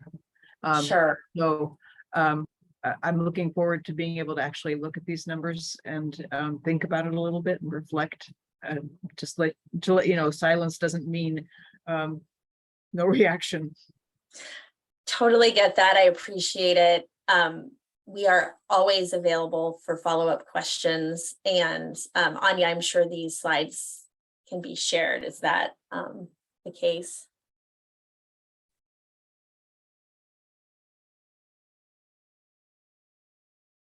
I don't know. Sorry, I was looking for the unmute button. Yes, Oh, Anya.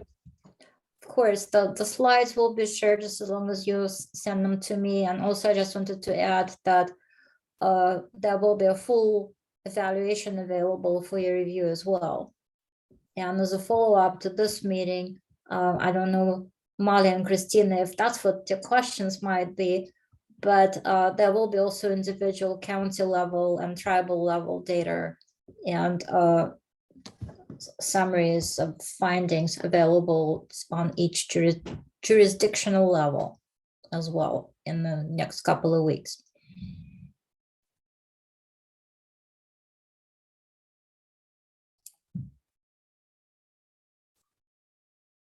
And I think back to you now, Juliet. Okay, yeah, I'm just looking for, I think I see Christina that you have your hand up.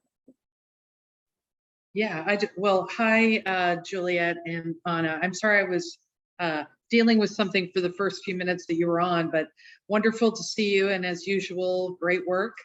I just wanted to comment that, and Molly, I don't know if this was in line with what you were going to say, but what a breath of fresh air from my perspective with data and challenges over the last 2.5 years. This just feels like pretty good news. Some of the areas where we're seeing these improvements. So anyway, just wanted to say I can't wait to read the whole evaluation. It's exciting to me. So thank you. Thank you. Yeah, we're excited too. Are there other questions or comments? And I think Robin has a question. Oh, great. Hi, yes, I do have a question. I'm curious about, I want to just echo great work. Also lots to absorb. So I'm looking forward to seeing the fuller evaluation to be able to review in my own time. The other question that I have though is, are you all adding any sort of kind of contextual insights as to why we're seeing like more participation or a larger N? Is that contributed to COVID? Are there things that, as we're kind of emerging from COVID reality, that we can do to continue to have these numbers be high and grow? Great question. And just to touch on the increase, and Juliet, you may, I don't think we have done a lot of extra work to examine the increase in service capacity, but Juliet, correct me if I'm wrong. I will say with the evaluation, the number of youth for whom we have data was really impacted by the new data system and that kind of extra support for data collection, which I think is really significant. Julia, do you have thoughts about the service? Sure. Yeah, and I do want to say many of the programs did face pauses and closures and difficulties transitioning from in-person services to some creative virtual services. So there was a lot of change and transition happening during the biennium for which these data are represented. And I think there are some, we had a few communities where we just didn't have services happening or didn't have assessments happening because of all of that kind of all that was going on. And there was a lot of important creative work, people scrambling to figure out how to still stay connected to youth and find ways to support them and find ways to do activities online or through dropping off resources and materials, having kind of safe activities, and then when they could, to bring people back or have in-person services. So that part, I think, is really notable, how much our different communities have worked hard to still create these supports. In terms of the data piece, I think we are going through a process currently of trying to help refresh people. I mean, there's always that need as staff transition to make sure they understand what how to do the assessment and make sure the right people have that training and information. And as Anna said, having an infrastructure around where people can enter their information or getting them to us and having us enter them will really help. So we're trying to have, this past year, we've really tried to have more contact with the communities and make sure everybody's getting back on board. And so hopefully this next round, we'll see even another improvement is our hope. That's great to hear. Thank you.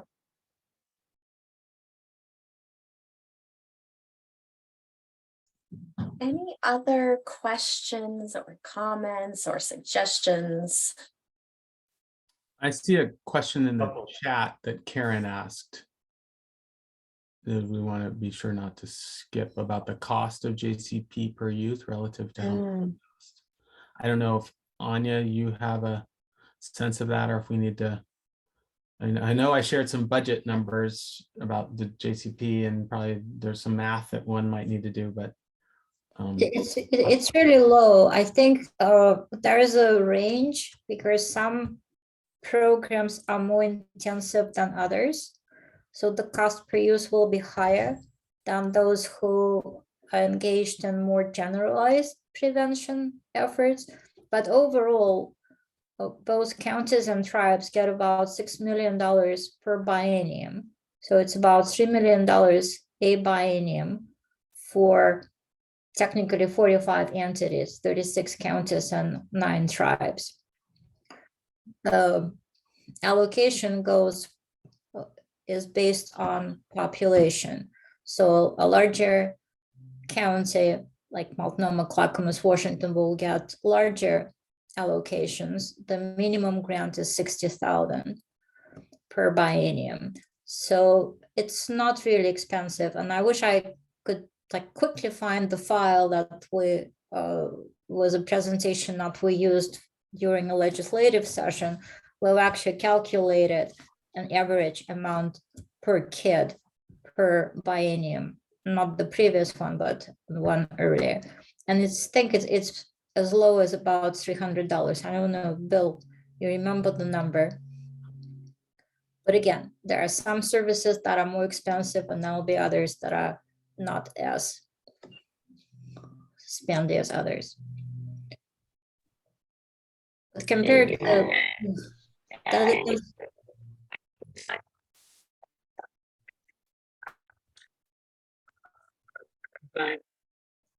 and we'd be happy to try to pull some of that together and make sure that we can share that comparison. We have not done a cost comparison in the past, but except for some of the more theoretical, broader strokes. So we could talk more about.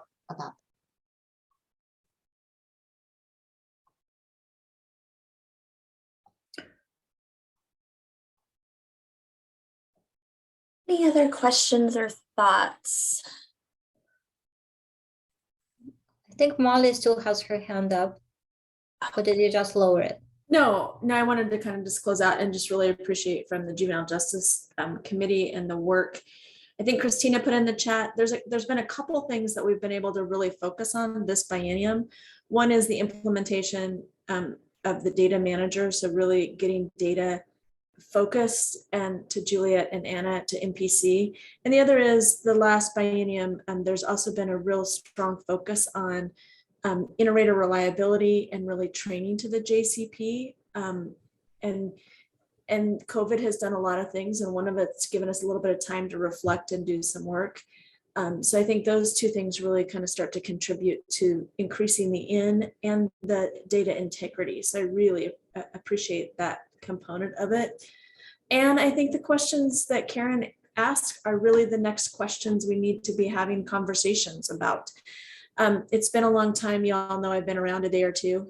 We did at one point in time have kind of the cost avoidance calculation of what we have saved, what costs we've avoided by preventing youth from going into the juvenile justice system. And so I think that I think that's something to kind of dust off and take a look at again and bring it back. So I think that's really, thanks to the council for bringing that up and kind of highlighting that for the juvenile justice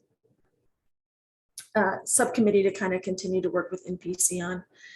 The final thing is I'm just in awe of the work across the state between the small community-based organizations, the counties that do the work.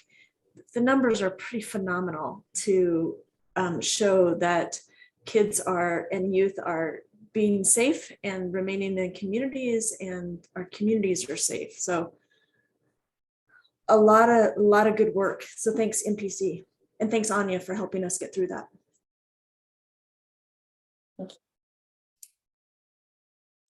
Christina, did you have another comment? No, I just wanted to clarify, Tabidi, I saw your comment. I think you were referring to mine.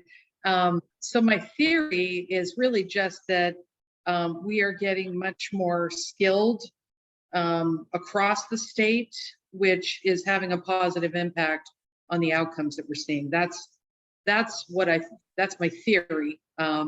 Obviously, we need to dive into that a little bit more, but I do know, as Molly already mentioned, NPC was involved in some of the trainings and the work that we did to improve the accuracy of the assessments our staff are doing.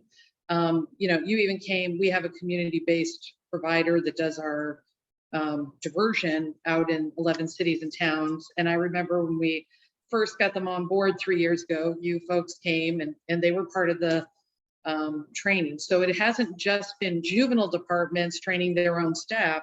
It's also been juvenile departments sharing the love with our partners out in the community. So I can't help but think there's a correlation because of the focus.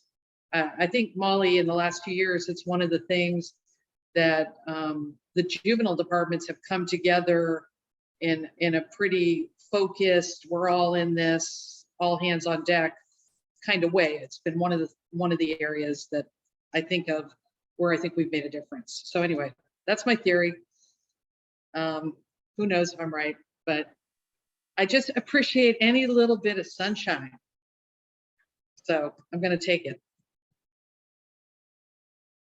And I do want to comment on Sam's, Molly, you just mentioned the cost avoidance model. I mean, what Sam has got in here about the dollar investment in prison education, I mean, that's pretty powerful stuff. And I think there is a similar, we don't have a study on this right now, but I think there could be similar studies related to the investments that we see with our prevention money. So anyway, we just need to make sure it doesn't go away. No pressure, Brian.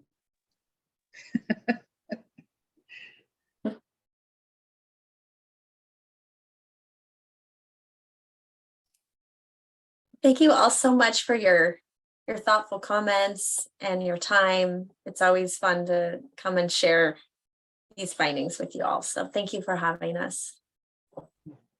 Well, thank you so much, Anna and Juliet, for your hard work and the evaluations, and we will make sure that each one of you will get a copy of the PowerPoint as well as the full evaluation.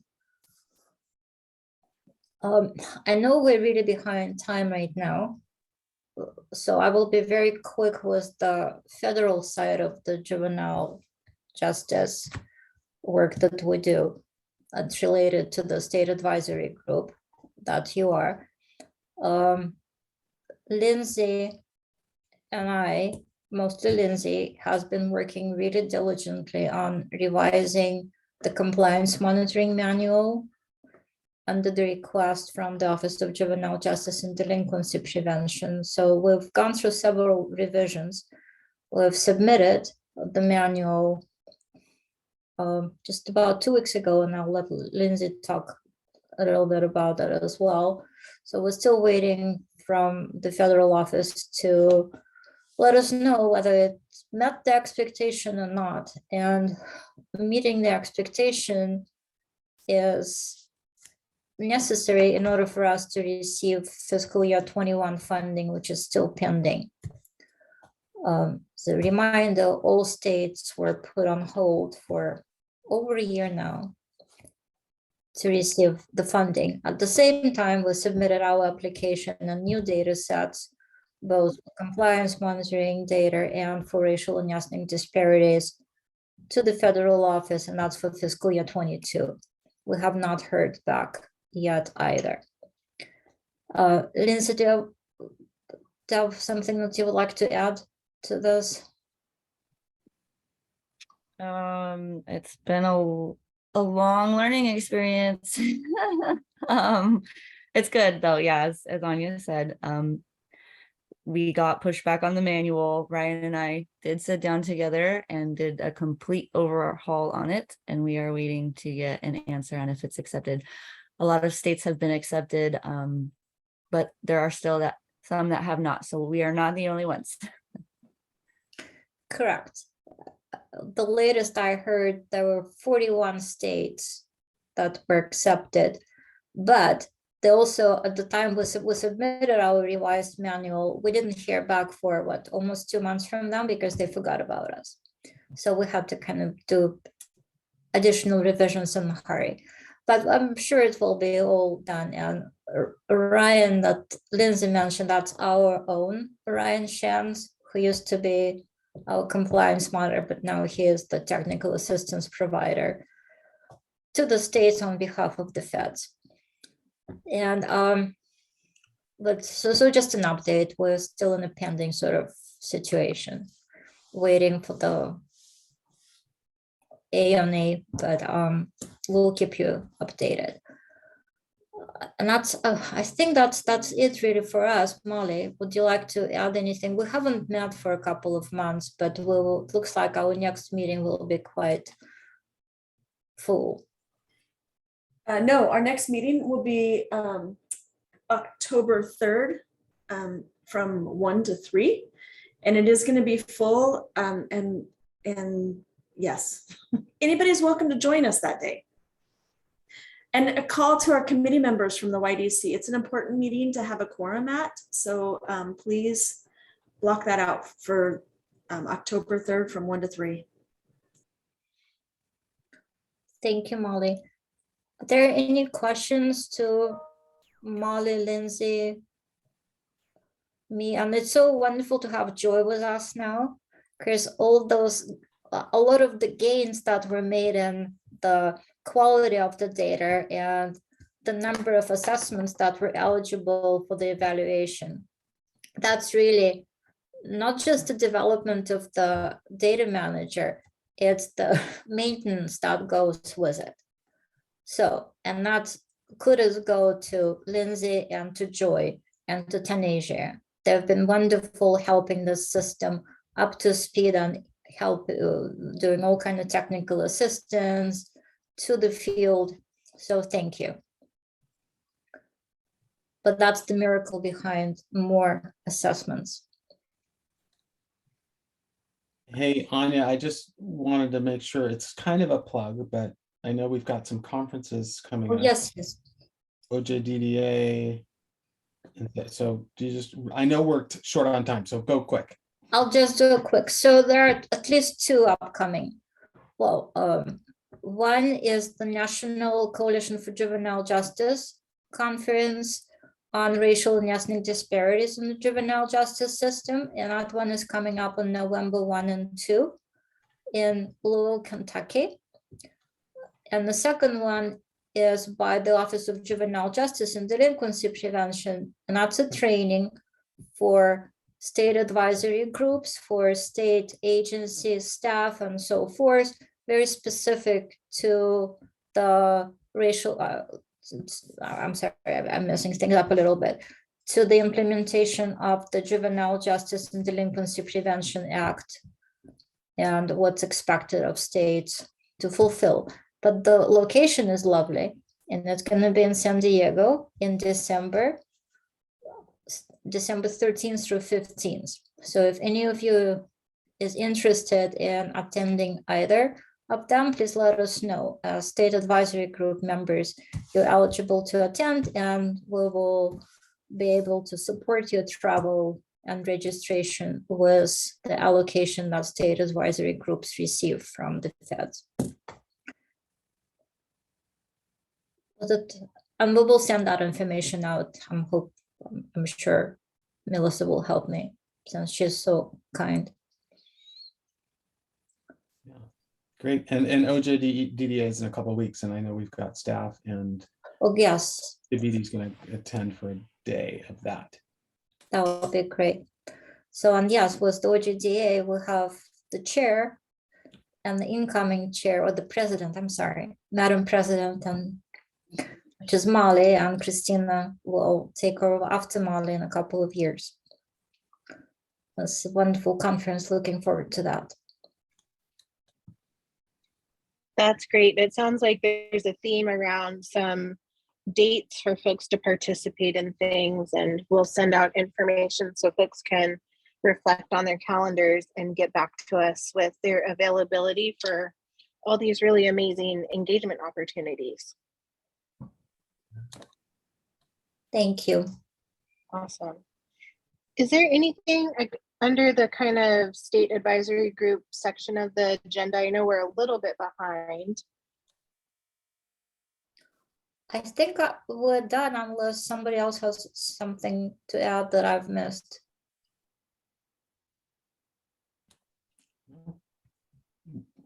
Okay, I'm going to assume we're good to go. I see Brian giving you a thumbs up. We're going to transition to Cord and Brian to present on legislation, policy, and strategic plan updates. We have this kind of magical moment where there's quorum, so we will be taking a vote, so folks can hang on so we can make sure we get to that vote portion. That would be fantastic. So handing it over to Brian and Cord now. Thanks, Robin. I think I will hand it to Cord. Cord, we should do this reallocation piece first. Which I believe we would then hand from me over to Paul and Jared. Yeah. Melissa, can you turn to slide 13 of the slide deck, please? And then I'll turn it over to Jared. Just turning it all over the place.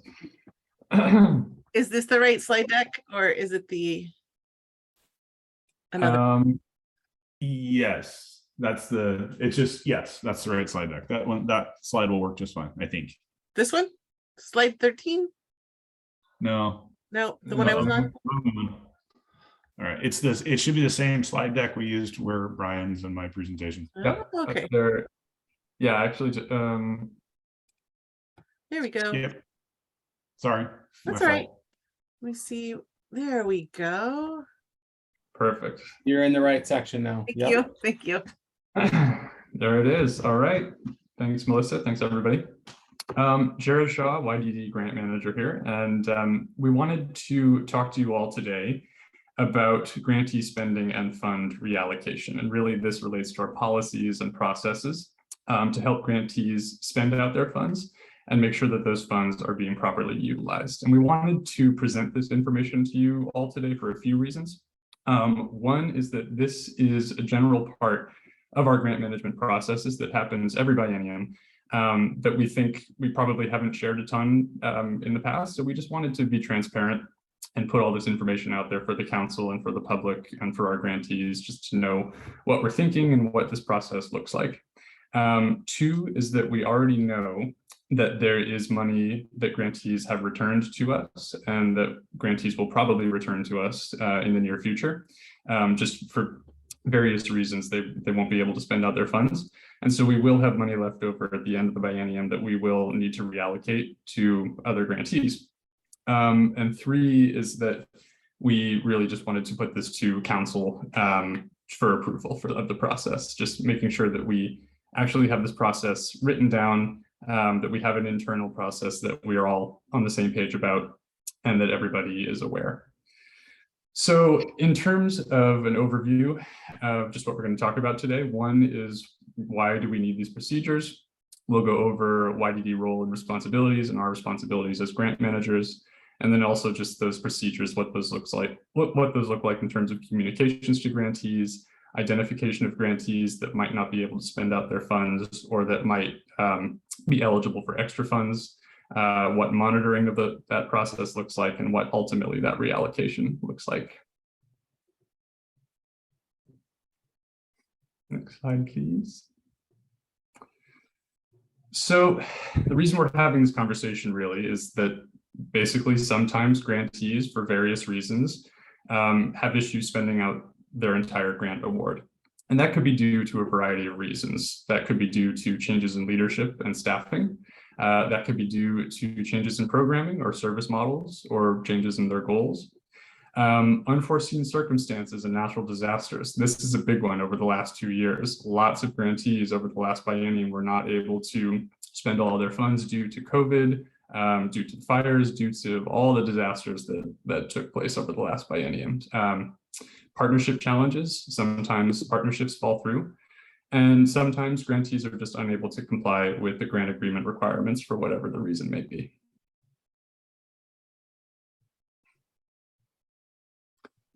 So we as grant managers view our roles and responsibilities as making sure that we are being good stewards of state funds. Ultimately, the goal is to make sure that funds are being used appropriately, that we're utilizing all the funds, and that grantees are spending those funds in accordance with legislative mandates, administrative rules, and the requirements of the grant agreement. And so we do that really by monitoring on a quarterly basis. We have a quarterly report that is due from all grantees that involves narrative reports, data reports, and expenditure reports. And so each quarter we can kind of get a sense of where grantees are, whether they're having any challenges, and whether they're on track to spend out their funds. So this gives you a sense of kind of what that general timeline looks like. Over the first year, we're really in that implementation and monitoring phase. So that's where we're getting grant agreements out the door, they're being executed. Grantees are starting their programming, they're hiring, and we're getting those first few quarterly reports that kind of let us know what things look like on average, how much they're spending per quarter. And we're just sort of getting a sense of what that programming looks like. Year two is where we start to have more intensive conversations and more intensive monitoring of those grantee funds. So right now we are in quarter 5. We just finished receiving those quarter 4 reports from grantees. So we're halfway through the biennium, and this is where this is all starting to take place. So first we're doing a spend out review where all grant managers are essentially just reviewing where grantees are now that we're at the 50% point of the grant. Have they spent out 50% of the funds? Have they not? What does that look like? And general notifications are going to be going out to all grantees, essentially letting them know that we will be in touch. Their grant managers will be in touch to have those conversations. And we're doing an analysis of who's on track and who's off track. If they're on track, essentially we keep doing what we're doing. We monitor and we support them. We allow them to do budget adjustments if they need to, shift around any funds they need to, and we just keep doing that monitoring. And then if they're off track, there's some more communication that happens there about whether they anticipate any challenges spending out the funds, what that looks like, and whether they might ultimately need to think about returning some funds to us. And then ultimately we do anticipate that some grantees will do that, and then we reallocate those funds to other grantees who are able to spend it.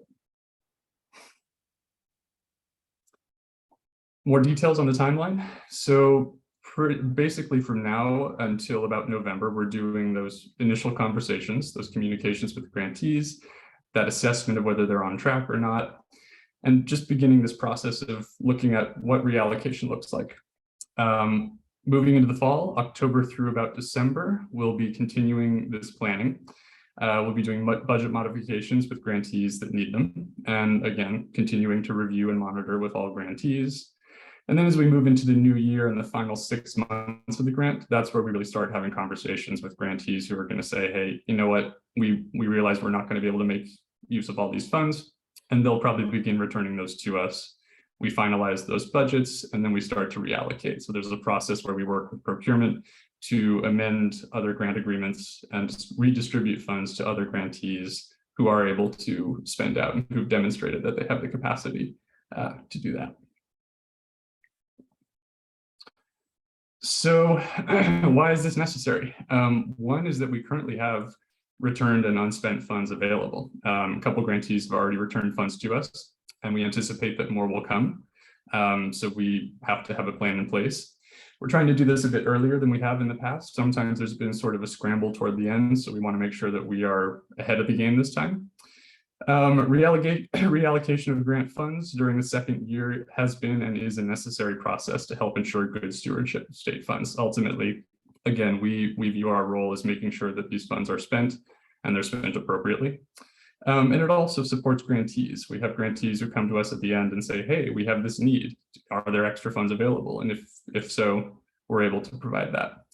Again, also providing transparency. So what does reallocation look like? For what purposes? This could include reallocation of funds to current grantees. So again, grantees might reach out and say, if there are extra funds, we could use them. We have sort of an internal analysis that we'll do to make sure that they have been using funds appropriately and that they have the capacity to spend out. It could be allocation of funds to newly identified program purposes. So for instance, professional development. We're thinking about that perhaps with our re-engagement grants. And then also just, we might have letters of interest. We're sort of figuring out what these processes look like, but we might solicit letters of interest for those who are interested in those extra funds to reallocate. Okay, so this is where we would request a motion and request a vote to authorize the Youth Development Division to reallocate and redistribute unspent and return funds for the 2021 to 23 youth grants as described in this presentation. So these just basically list the statutes that authorize the Youth Development Division to determine the availability of funding and to establish a process by which we distribute that funding. And then as you see down here in the asterisk, this would include all of our grants. So this is re-engagement opportunity, re-engagement collaborative, and then the whole bucket of community investment grants, which includes Promise, Solutions, Youth Workforce, Violence and Gang Prevention, and Community Schools grants. I believe I can open it up for discussion and questions.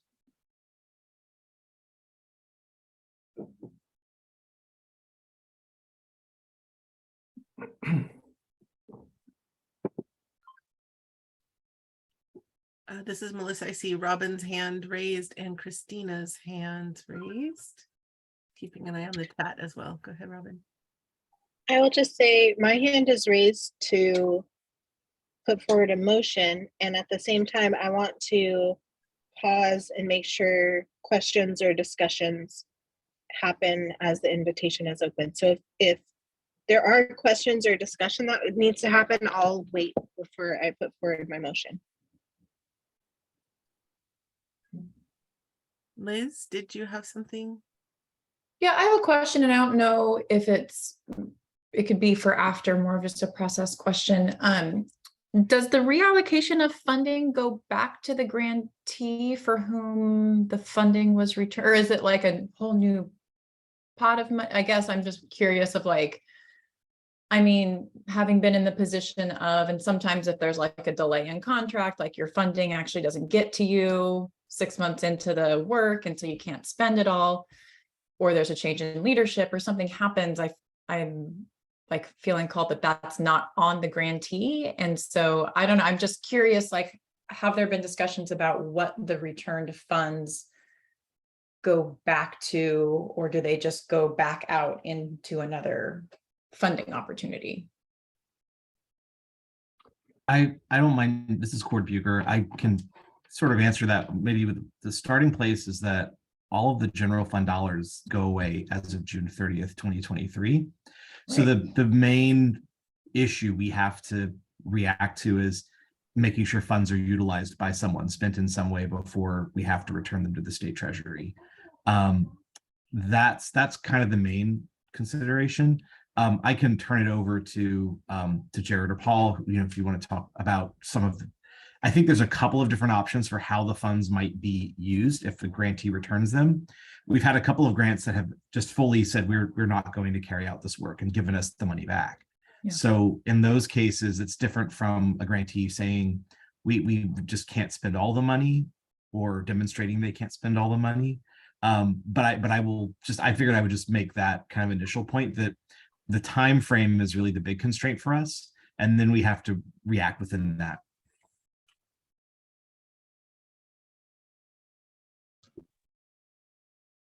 Yeah, Jared, do you want to jump in? Yeah, I don't have a ton to add on that. I think really that's it. It's making sure that all those funds are spent by June 30th. And there are cases where I think there are some issues with starting up, grantees might not be able to hire or whatever. And yeah, we recognize that that's due to no fault of their own. And ultimately some of that, we do allow them to kind of reshift their plans. Often we try to work with grantees to make sure that they are able to come up with another plan if they can. Sometimes it just doesn't work out. Sometimes they do end up returning funds. But yeah, we try to work with them as much as we can to adjust. And before, Liz, yeah, to address one of your specific questions, some of our grants are like 90% for staffing costs. And so if they can't hire for 6 months, they really have no way to reallocate. So that's some of the funds that are coming back. That's some of the people that have already reached out and returned funds on it. The other side I would say is, so we'll reallocate or reassign those funds as we see those needs. So some of them will go back to other grantees. There's also an emerging need within re-engagement, specifically around some professional development options, because a lot of people didn't write that into their plan. So that may be one of the uses that we use specifically around re-engagement. So as Cord said, the general fund goes back to the state treasury. The Student Success Act goes into, I don't know the official name, I know it from schools as a rainy day fund, right? So it goes back into that pot to help support the consistency of that grant through Student Success Act funds. And so we want to make sure that we don't return the funds if we're able to use them. That's the kind of the general principle of it. I saw a thumbs up, so I'll turn it back to Jared. Yeah. Looks like Christina has a hand raised. And to BD as well. Thanks, Jared. Yeah, Jared, I just put my questions in the chat. So I wanted to make sure I was tracking this reallocation process, the timeline. Realistically, the actual reallocation wouldn't go to other grantees until April of 23. Is that correct? So in the past, it has happened toward the end. We're trying to get ahead of it this time. So we're trying to do it sort of on a rolling basis. So we intend this time, each quarter, after we get quarterly reports, we would check in with those grantees and have those conversations. And if a grantee decides in quarter 5 or quarter 6 that they're not going to be able to spend out and they already know that, then we're hoping that we can get those funds returned to us and then perhaps distributed earlier. But I think ultimately most of that happens toward the end in the spring. Yes. Yeah. Over that final quarter, really. Yeah. Right. That's always the challenge, right? To get people to have time to use the money. It's really a conundrum. I'm assuming because of the slide I'm reading here that JCP funds are not included as funds that could be potentially reallocated. And then my next question was, do you anticipate that, and maybe that's an Anya question, but is there any anticipation that JCP funds will also be underspent because of some of the same dynamics that led to this? I'm just curious. I will turn that question over to Anya. Thank you, Jared. To my knowledge, JCP funds are not included in that particular instance. As far as whether somebody will not be able to expand all the allocation, we don't have any indication at this point, but we will check probably in December or rather in January after, at the end of the quarter that will end in December, where people are, to my knowledge, all counties have been expending the monies. There are 2 tribes that we've been helping to get to the spending situation. And I don't know if Juliet is still here. So Juliet and I have been working with them to make sure that they will be able to provide JCP services. But those are the only 2 entities I can think of right now that might have some issues with expanding, but hopefully they will have an opportunity to pick up. We just started the 2nd year of the biennium. Great, thanks. Yeah, I would be surprised to hear that counties weren't using their JCP funds, because we always work really hard to make sure we use all of it. So, You know, in the past, what happened, we would ask counties and tribes if they were not able, if they were projecting that they were not able to expand the total allocation by the end of a biennium, they would have to write a letter to us, signed by the Board of County Commissioners, saying that we will return the money, and then that money will be reallocated. But so it's a process, but it will go through, because remember, our agreements are with the boards of county commissioners. And it looks like here Brian's sharing in the chat that definitively JCP funds are not a part of this particular reallocation that's on the table right now for us to discuss. So that's good news. Any other questions? I want to be mindful of our timing. We are, yes. So with this reallocation, my only concern is, and again, it looks like this is something that'll be worked out, but I just want to just suggest, and maybe this is already part of it, that when you are assessing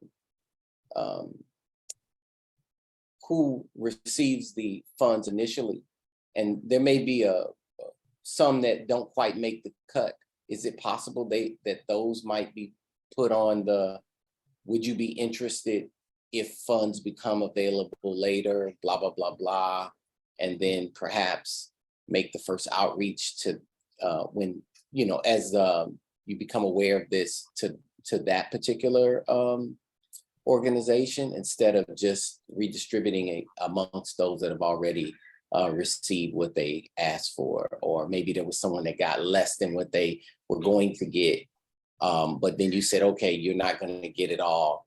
However, if additional funding became available, you know, would you be, you know, interested? I mean, so I'm just trying to think about, you know, some process that creates equity. And does it have to be, what if there's a new group that has a great idea, but they're new to the process and these funds become available and they didn't make the cut, but they would have been right there? Could, you know, could there be a contingency so that that action could happen and they're waiting and no? So anyway, I'm just, again, maybe this is not for the vote, but I'm just tossing that in the ring.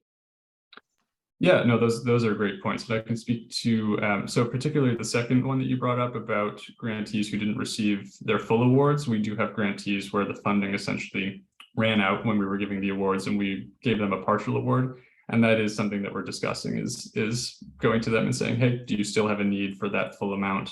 Would you be able to spend it? In terms of offering the awards to those who weren't initially awarded, I think that would be much more complicated because these grant agreements need to be amended. So that would be a whole new grant agreement. So we're sort of working within grant agreements that are already existing. But I might turn that over to Paul and Cord if they have anything else on that one. Yeah, and to me, I think that's a great question. I think one of our challenges is because we went through the competitive process with the RFA, we have to kind of still live within those that were awarded within the competitive process for these funds, because we'd have to open up a full new RFA process to issue to different grantees. And so keeping it equitable among those awarded, definitely. I don't know fully on what that process would look like for those that were in the non-awarded category for us in terms of what, if there's a modified RFA process or whatnot for it, but that would be like Jared's saying, I think it would be a bit of a challenge for us. And I see Cord thinking, you're on my screen, Cord, so that's the only reason I can see you thinking. But Do you have something to add to that? Yeah, I mean, I can say a couple of things. I mean, part of why we've brought this to the council, I mean, this is actually something we've done every 2 years internally, is folks don't spend all their money. Usually it's like May or June at the very end that we're finally getting money back, and as quickly as possible, giving it to folks who already have grants, because it's not enough time for us to even create a new agreement with anyone. And so what we're trying to do here is to start earlier. And that does allow us, you know, with this council authorization, we could theoretically do things we have not been able to do before, such as looking at someone who was in a competitive process, was not awarded, was the next one down. And if we have been given money back by awarded grantees, we could actually reach out to that organization and see if they are interested and have the capacity to still carry out a program in the time we have left. We never would have been able to do that with 2 months left. If we can actually do that with 6 months left, that's a bit of a different conversation. And it's just kind of the challenge of getting the money back after a lot of time has passed, where there's a hard cutoff date.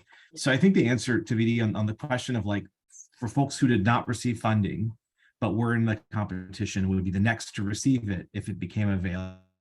I think that's something we can and should look at and talk to procurement about how that would work. I think the main thing we are bound to do is to look at folks who had applied within the process we had and either were or were not funded. I don't think we would want to open up, say, a new application process.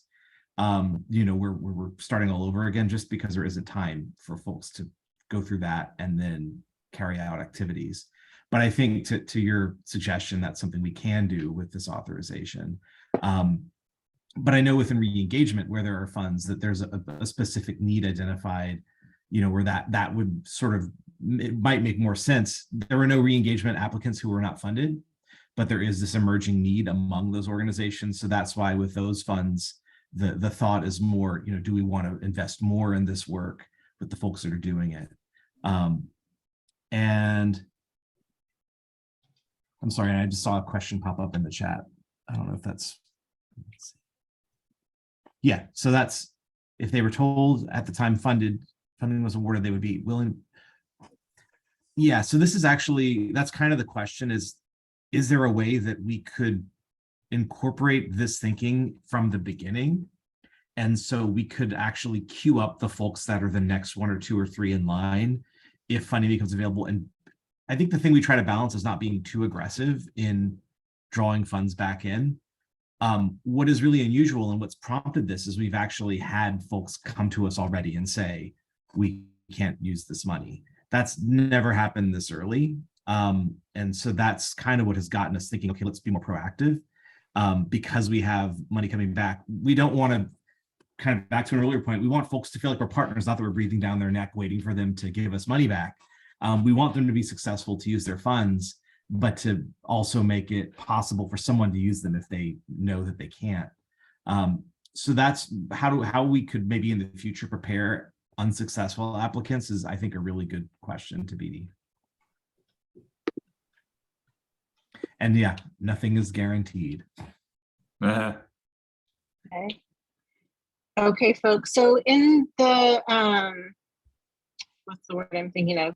Given that time is pressing, I am going to, again, unless there's extremely pressing questions, maybe frame it that way. If there is, feel free to interrupt me. But I would like to move with the motion and put a motion on the floor to authorize the Youth Development Division to reallocate/redistribute unspent and return funds from the 2021-23 youth grants as described in this presentation. So that's the motion. Is there a second? I second. Oh, go ahead. Several seconds. Lots of seconds. That's great. That's a good sign. All right, and so with that, could we open it up for a vote? And before I open it up for a vote, let me just confirm, Melissa, we still have quorum? Yes, I believe we still have quorum. Great, let's move forward with a vote. All of the yays, yeses. I have to take a roll vote, Robin. Sorry, so I'll go down the roll Okay. again. You can do your votes Great. individually by name. Thank you. Thank you. Of course, Zan Ojero, Aye. Eric Cardella, I vote aye. Parasa Chanrami, absent, Janine Hartley, Aye. Aye. Celeste Jansen, Aye. Robin Johnson, Aye. Andy Leonard, Aye. Tabidi Lewis, Aye. Adrian Livingston, Christina McMahon, Aye. Maricela Ortega Guzman, Aye. Jeff Parker, Molly Rogers, Aye. Diana Rojas. Diana's still here. Diana's here but muted. Diana, if you can unmute or put your vote in the chat, we'll keep an eye out for it. Thank you. Andy Santana May, Karen Spencer, Liz Thorne, I vote aye. Koi Vu, Kiwi Wilson, and I see Diana's vote in the chat, which is aye. Thank you so much. Thank you, everyone. Great. With that, I'm just looking at the agenda. Is there a Future Ready Oregon update connected to the strategic plan? Again, I know we're over time, and Brian, if you have suggestions as to where to move forward or what to shorten, please let me know. Yeah, I know that Cord's got a couple more updates. I think the committee updates will be pretty quick, and the director's piece I can make quick too, because I think we've covered a lot of, the core things. So I think we'll make up some time, Robin. Great.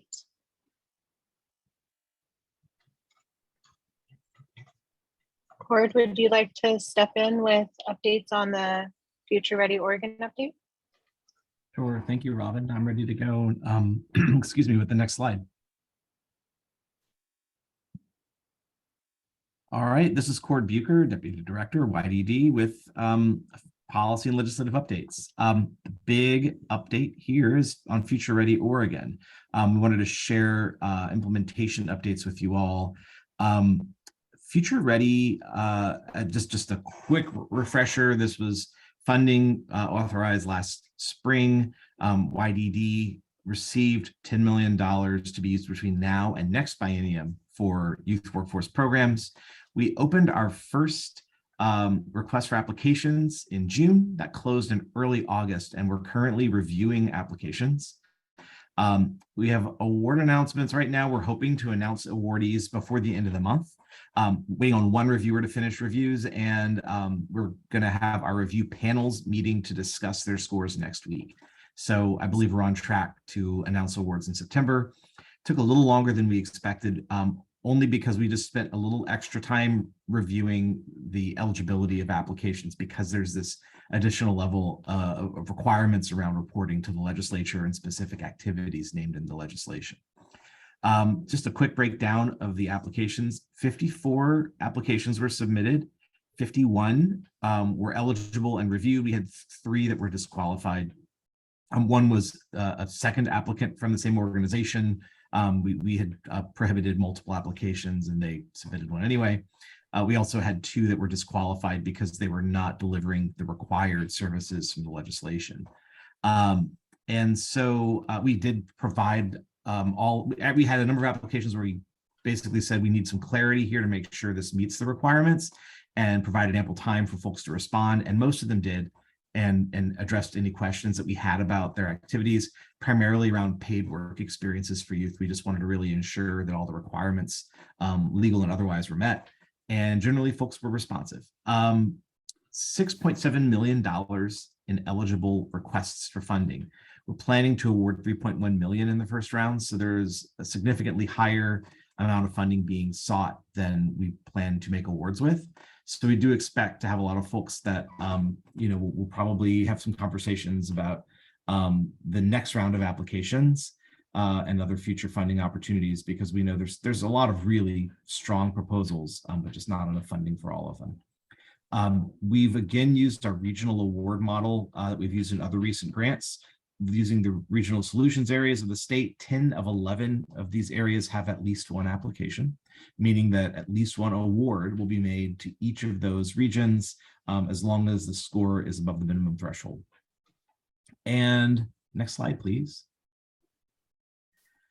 Just a couple of things looking ahead. $7 million of that funding is federal ARPA funds, which we are planning to carry forward into our next biennium budget. So we've included that in our agency request budget.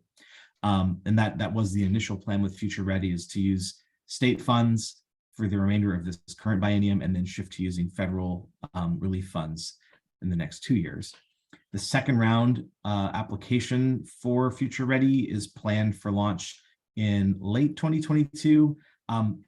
One of the things that has kind of emerged, and Brian mentioned this at the top of the meeting, is that we still don't have a Future Ready analyst.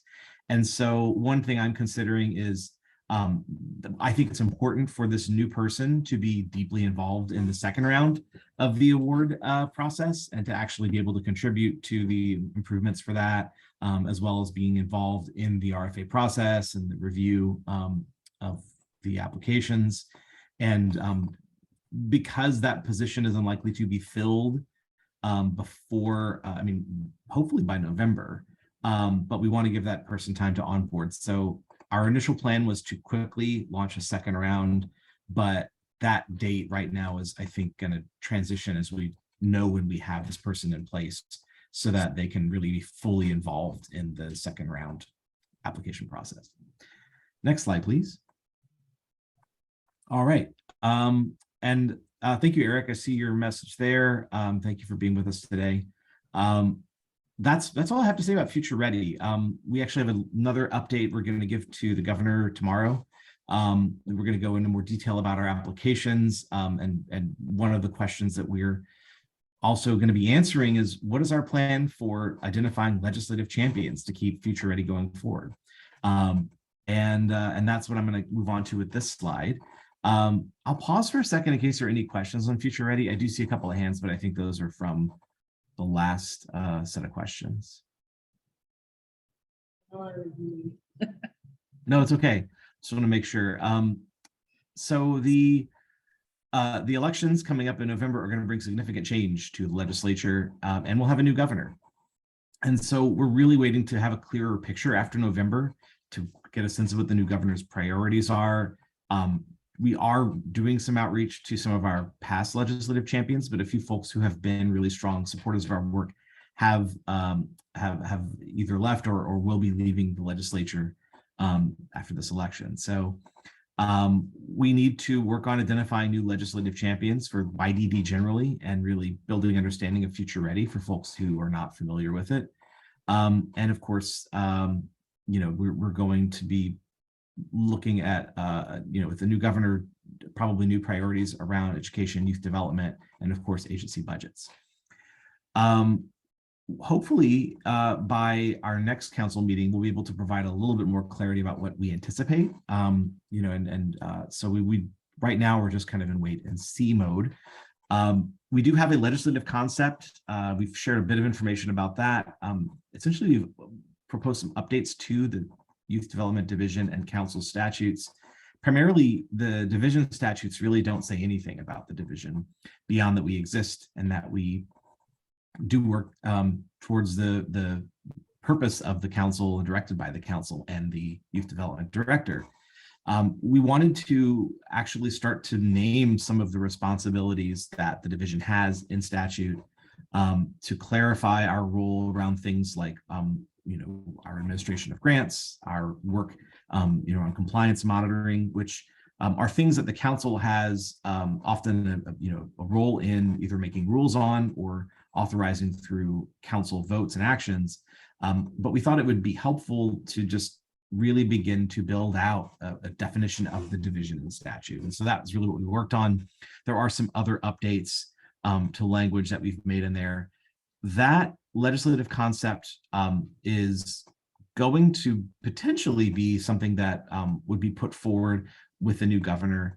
But in the event that it is not something that a new governor is interested in putting forward as legislation, that's another piece where we would have to look at a legislative champion who might sponsor a bill that would include these changes. It is not legislation that is essential for us to continue doing what we're doing. Really, we just wanted to have clarity and definition for things that we already do, and just to be able to point to something when we are explaining our role and our function as a division. But we do want to try to see this through if we're able to get this legislation to the legislature in the next session. Something that I think Brian may talk a little bit more about, opportunities for Youth Development Council advocacy. What we're working on is really, one, clarifying how and where and when council members can advocate on behalf of the work of the council and division, whether it's talking to legislators,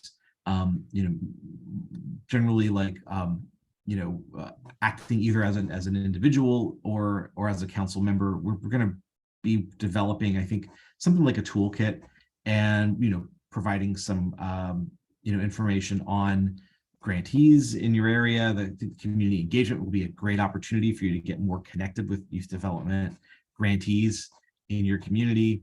So we're just envisioning that in this session, probably more so than any previous, the council could play a really vital role in advocating for the division, particularly if there's a lot of change in the outlook with lawmakers. Next slide, please. And that's it. I'm going to pause there. Brian, I know you in the director's update may be sharing a little bit about the transition, so I'm going to assume you might want to save that conversation for then, but I can answer any questions folks have otherwise. Yeah, Carmen, I'm going to hit it quickly because we're getting short on time, but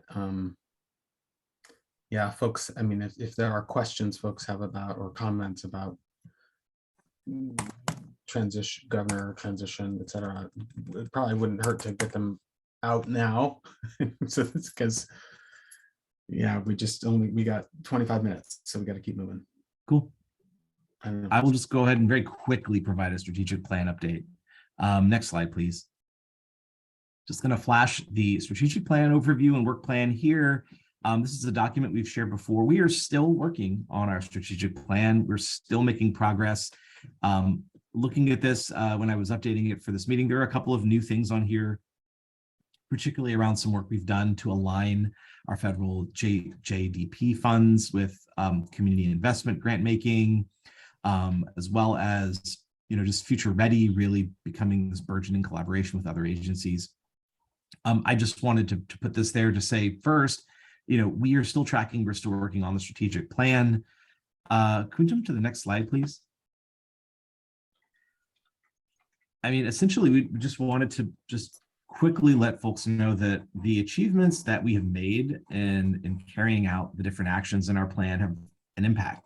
And continuing, along, we're still making progress. We're still moving a lot of things forward. A lot of the key projects that our team is immersed in are really things that are manifestations of this plan. Future Ready and that cross-agency collaboration, the community engagement process, strong partnership and new collaborations with the Department of Education, OHA, and of course, the Higher Education Coordinating Commission. Above and beyond just Future Ready, we've just really strengthened our collaborative work with that agency. The primary challenge with the strategic plan is capacity. The work is moving. There are some critical pieces that have been completed or that we've prioritized, but we have really limited time to reflect and refocus on the plan. One of the biggest challenges for us right now is our open positions, and then the work having to continue despite us still being a little bit short on staff capacity. But we just wanted to really briefly drop this in and just let folks know the strategic plan is still alive and well. We are still working the goals and actions that were named in that plan. And so we just wanted to just bring that back in. So any questions or comments on that, I'm happy to discuss, but I believe I've only got 2 slides on that, so I can turn it over to Brian if there are no questions.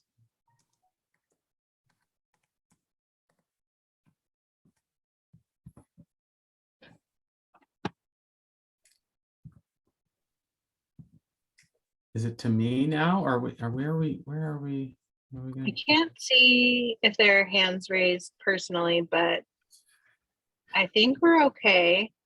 I think folks are understanding we're short on time. Are folks okay if we transition to committee share outs, or is there anything connected to strategic plan that are maybe burning questions that should be talked about now?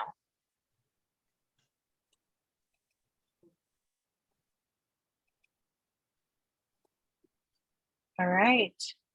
I'm assuming we're okay. Do we want to transition to, I'm personally really interested in the director's report. So that said, is there anything from the committees that needs to be shared out? I see we have Equity and Disparity Committee listed first.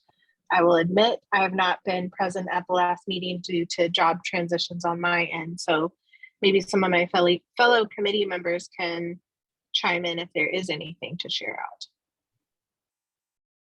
Yeah, I can actually share. I know Erica is not able to be with us today, but I had a couple, I can share briefly what's been worked on over the last couple sessions. So actually, I'm trying to share my screen and it looks like, oh, there we go. Okay. I'm just going to share that. So seeing as this is a new committee, the committee felt that there was a need to develop a purpose statement and an equity statement. So they have done an amazing job developing those statements, and they wanted to share those with the larger council. So here you can see purpose statement. So the purpose statement is that the Youth Development Council Equity and Disparity Committee provides perspective, strategies, and recommendations to the YDC on inequity and disparities in youth serving systems and programs. The committee is focused on identifying, addressing, and eliminating disparities and inequities at the individual and systemic levels to ensure that Oregon's youth, regardless of identity or background, thrive in their chosen educational or career paths, and that the systems that serve them are equitable, unbiased, and just. And then the committee also developed an equity statement, which says, due to Oregon's history of systemic racism and with an understanding that we continue to live with systems that perpetuate inequity, the Youth Development Council Equity and Disparity Committee works to eliminate the impact of these injustices on young people. The committee's work advances a more equitable environment for Oregon's youth by confronting and disrupting systemic inequities through policy/legislative action, grant making, prioritizing anti-racism, valuing lived experience, and elevating youth and community voice. So those are the two statements that the committee developed. And then in addition to that, the next conversations are really around the land acknowledgement. As Brian mentioned earlier, that's the committee that will focus on revising that and determining when and where we use it. And then also developing an equity lens. So moving into developing a lens that we can use for processes, grant making, whatever it may be. So we've been looking at some other examples, particularly from the Higher Education Coordinating Commission, on what that might look like and how we develop an equity lens specific to our work. So that's pretty much it for Equity and Disparity Committee. Thank you. Are there any questions? I'm wondering, again, I know we're absorbing a lot of information today, and I'm assuming the PowerPoint deck will be shared out with everyone. So maybe we could open up the opportunity for folks to give comments on the two statements or anything else that you're hearing from the Equity and Disparity Committee, and feel free to email myself and Brian, and please just CC Melissa so we can kind of keep things that we're all connected to the touch points of communication. Does that sound all right for folks? And again, unless they're really burning feedback or questions at this point. Hey, Robin, this is Brian. I think I'm feeling a little like you, like just kudos to the committee, the Equity and Disparity, like though that Jared, and you just kind of flashed it up there and now it's gone. That took a lot of work and a lot of time, and it's powerful. It's super powerful, super critical. One comment on the statement that occurs to me now, probably should have occurred to me earlier. That's a statement for the for the combined YDC and YED. So somewhere it says the committee. I'm like, no, that actually needs to say, and maybe we use our new brand language like Youth Development Oregon. So just quick fix there, but I do think people should sit with, and we can share the PowerPoint. We can make space in the December meeting. Like there's not a rush. Like we got to approve and discuss. Like there's time to sit with it, discuss. The committee spent, I know it's time on this work. So please sit with it and then know we can make space for conversation. But again, like super, I don't want to rush and gloss over how much effort and time, and again, back to the strategic plan, this was a key. It's not just that we're checking the box. Like this feels to me like as I read it, like a pretty significant moment, and we should make time to acknowledge and have some deeper discussion. So this was like your preview, and then we can dive a little bit deeper, but thanks, committee. Yes, thank you for that, Brian. That's a great call out. And yeah, absolutely. Please, folks, sit with this and take this as your intro to the statement, not the final. You saw it and you didn't have an opportunity to weigh in part of the conversation. Is there anything from the Policy, Rules, and Research Committee? This is Cord Bucher. I think that probably for the last Policy, Rules, and Research Committee meeting really focused on the role the committee might play in facilitating council advocacy. And I think that might be something Brian can address more in the director's update. The committee, I did meet earlier in the quarter, right after the last council meeting. And that discussion was really about different potential paths for the committee to take. I would invite Zan or Diana to, if you want to add anything, but otherwise I think that might be it for the committee. I agree with Cord. Much of what we discussed was actually covered in his presentation about strategic plan and policy.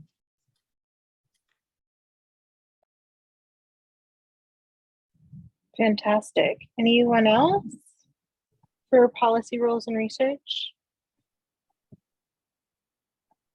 Okay, transitioning to Youth Committee. Anything to share out from Youth Committee?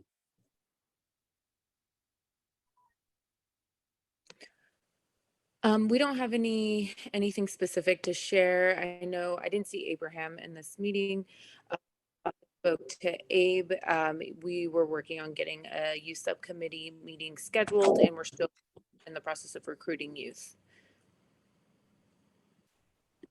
Great, thank you for that update. Can you all hear me? I dropped in your earbud, sorry.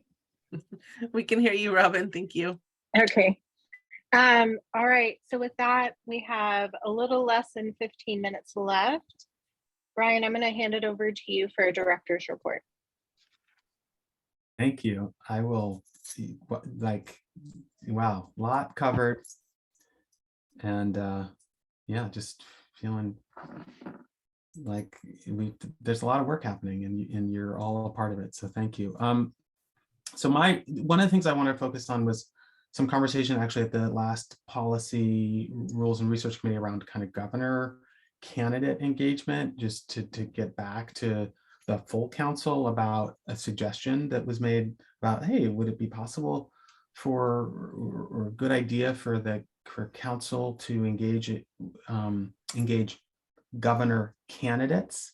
And then this broader, I think, question of just sort of advocacy.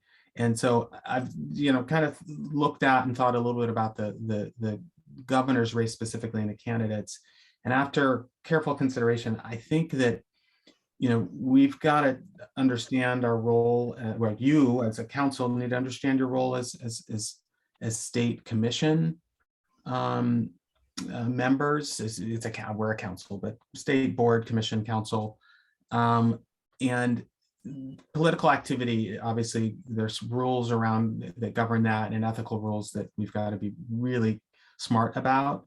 And so as you know, I think political activity is forbidden among state officials. You as individuals can do whatever you want to do, but as council and board members, I think that engaging with candidates would veers into political activity, and we should avoid it. I think once the new governor has been elected, that should open some opportunity for conversation and engagement. It might be that at one of our community engagement meetings in October or November, that an elected or a candidate might show up to one of those meetings.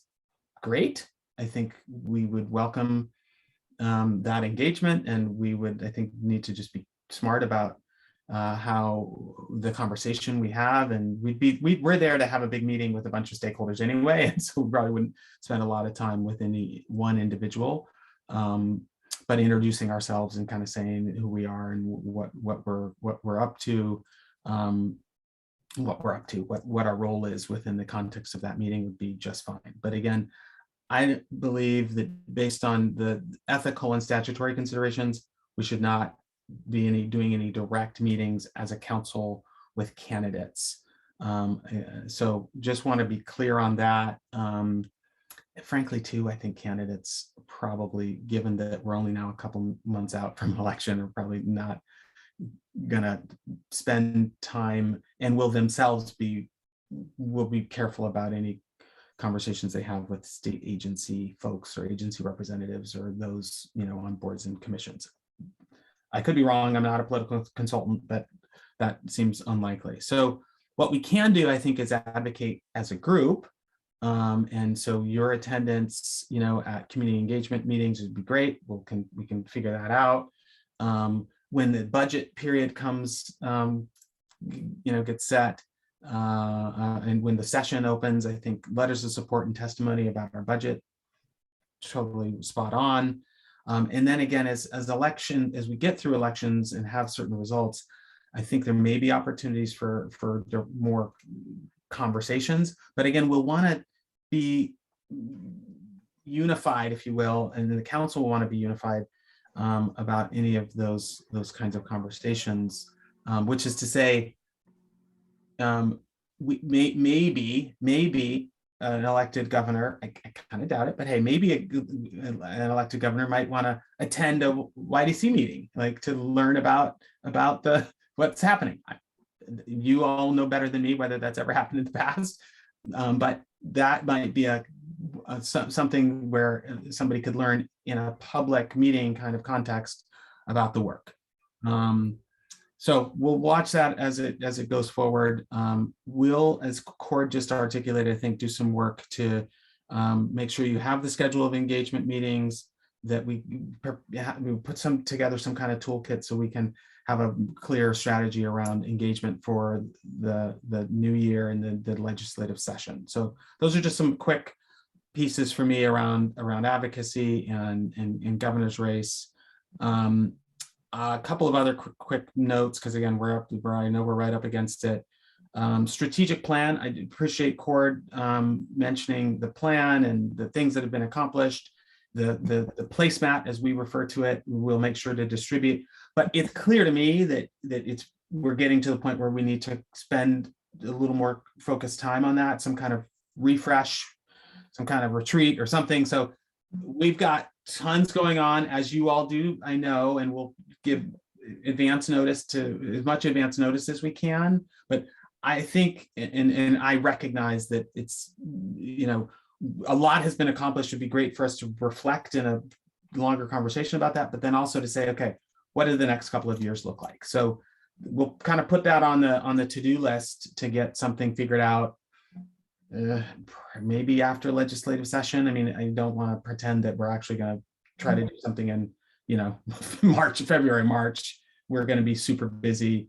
It probably is maybe in the summer, if we can find a date that works. But I do, again, recognize that the strategic plan is something that has guided us for the last couple of years, and it's time to kind of refresh that. I'll say two other things because and then if there are any quick questions or comments. YDC membership. I was talking to folks in the governor's office. We have a little time. I think the governor's going to do one more in like October, which means like everything is like happens so quickly, but like one more governor appointment process.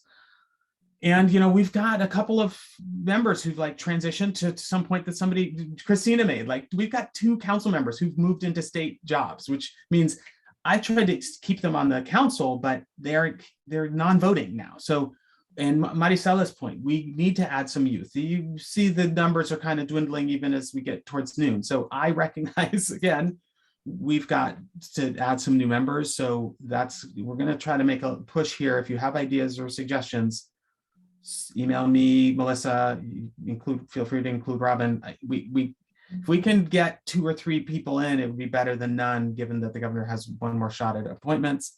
And then I'll end with this, just on a personal note. Certainly appreciate all the support around my wife and my just family and support, but I'll just say out loud so you all know, like taking it day by day, getting supported by friends and family.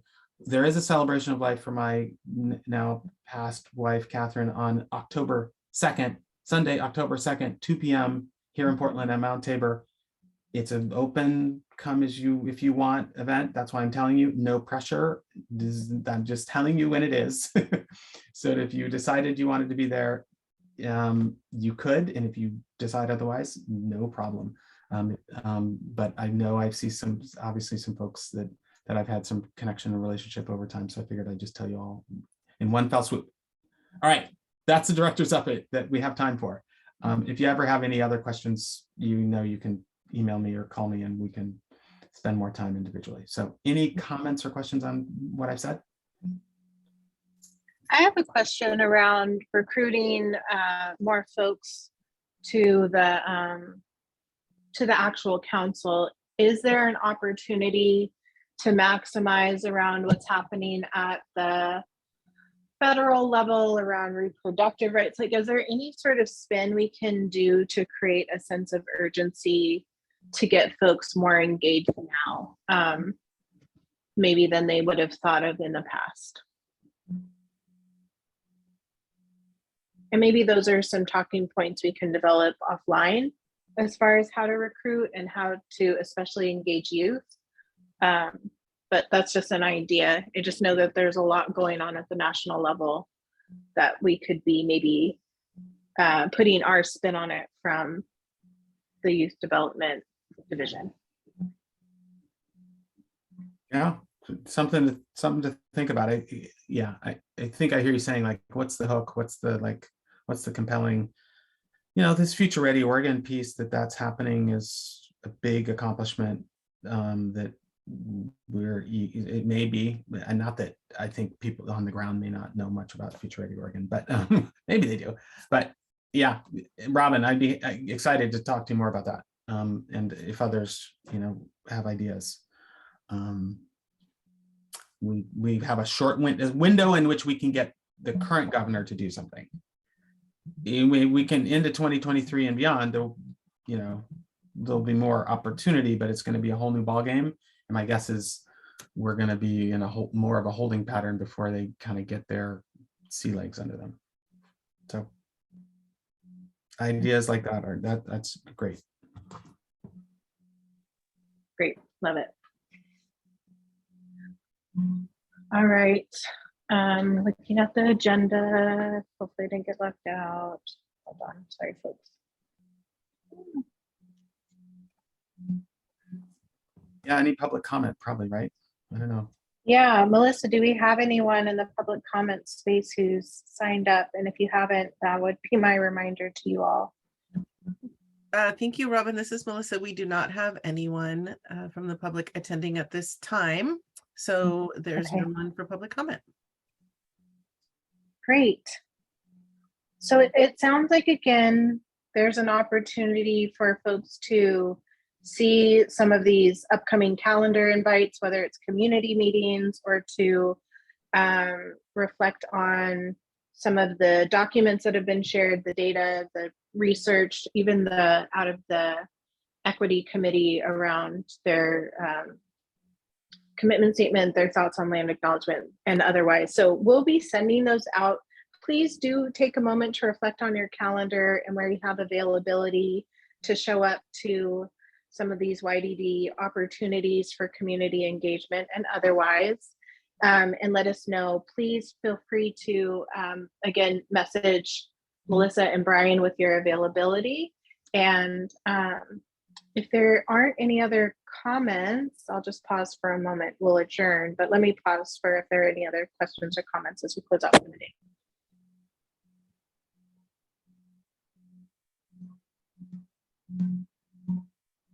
I have a hard time seeing if hands are raised.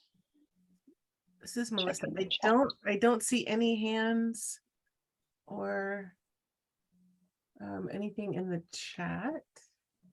Okay. All right, folks. Well, thank you all so much for your time. Again, 4 hours, I know is long, but really lively conversation today. And again, Brian, kudos to your team. Just amazing presentations. I personally am feeling very connected to what's going on. So this is always a meaningful meeting. And thank you to all of our council members for your thoughtful engagement, your feedback, questions, promptings, and all of that. And with that, I just wish you all well, and please take care of yourselves and one another. Thank you.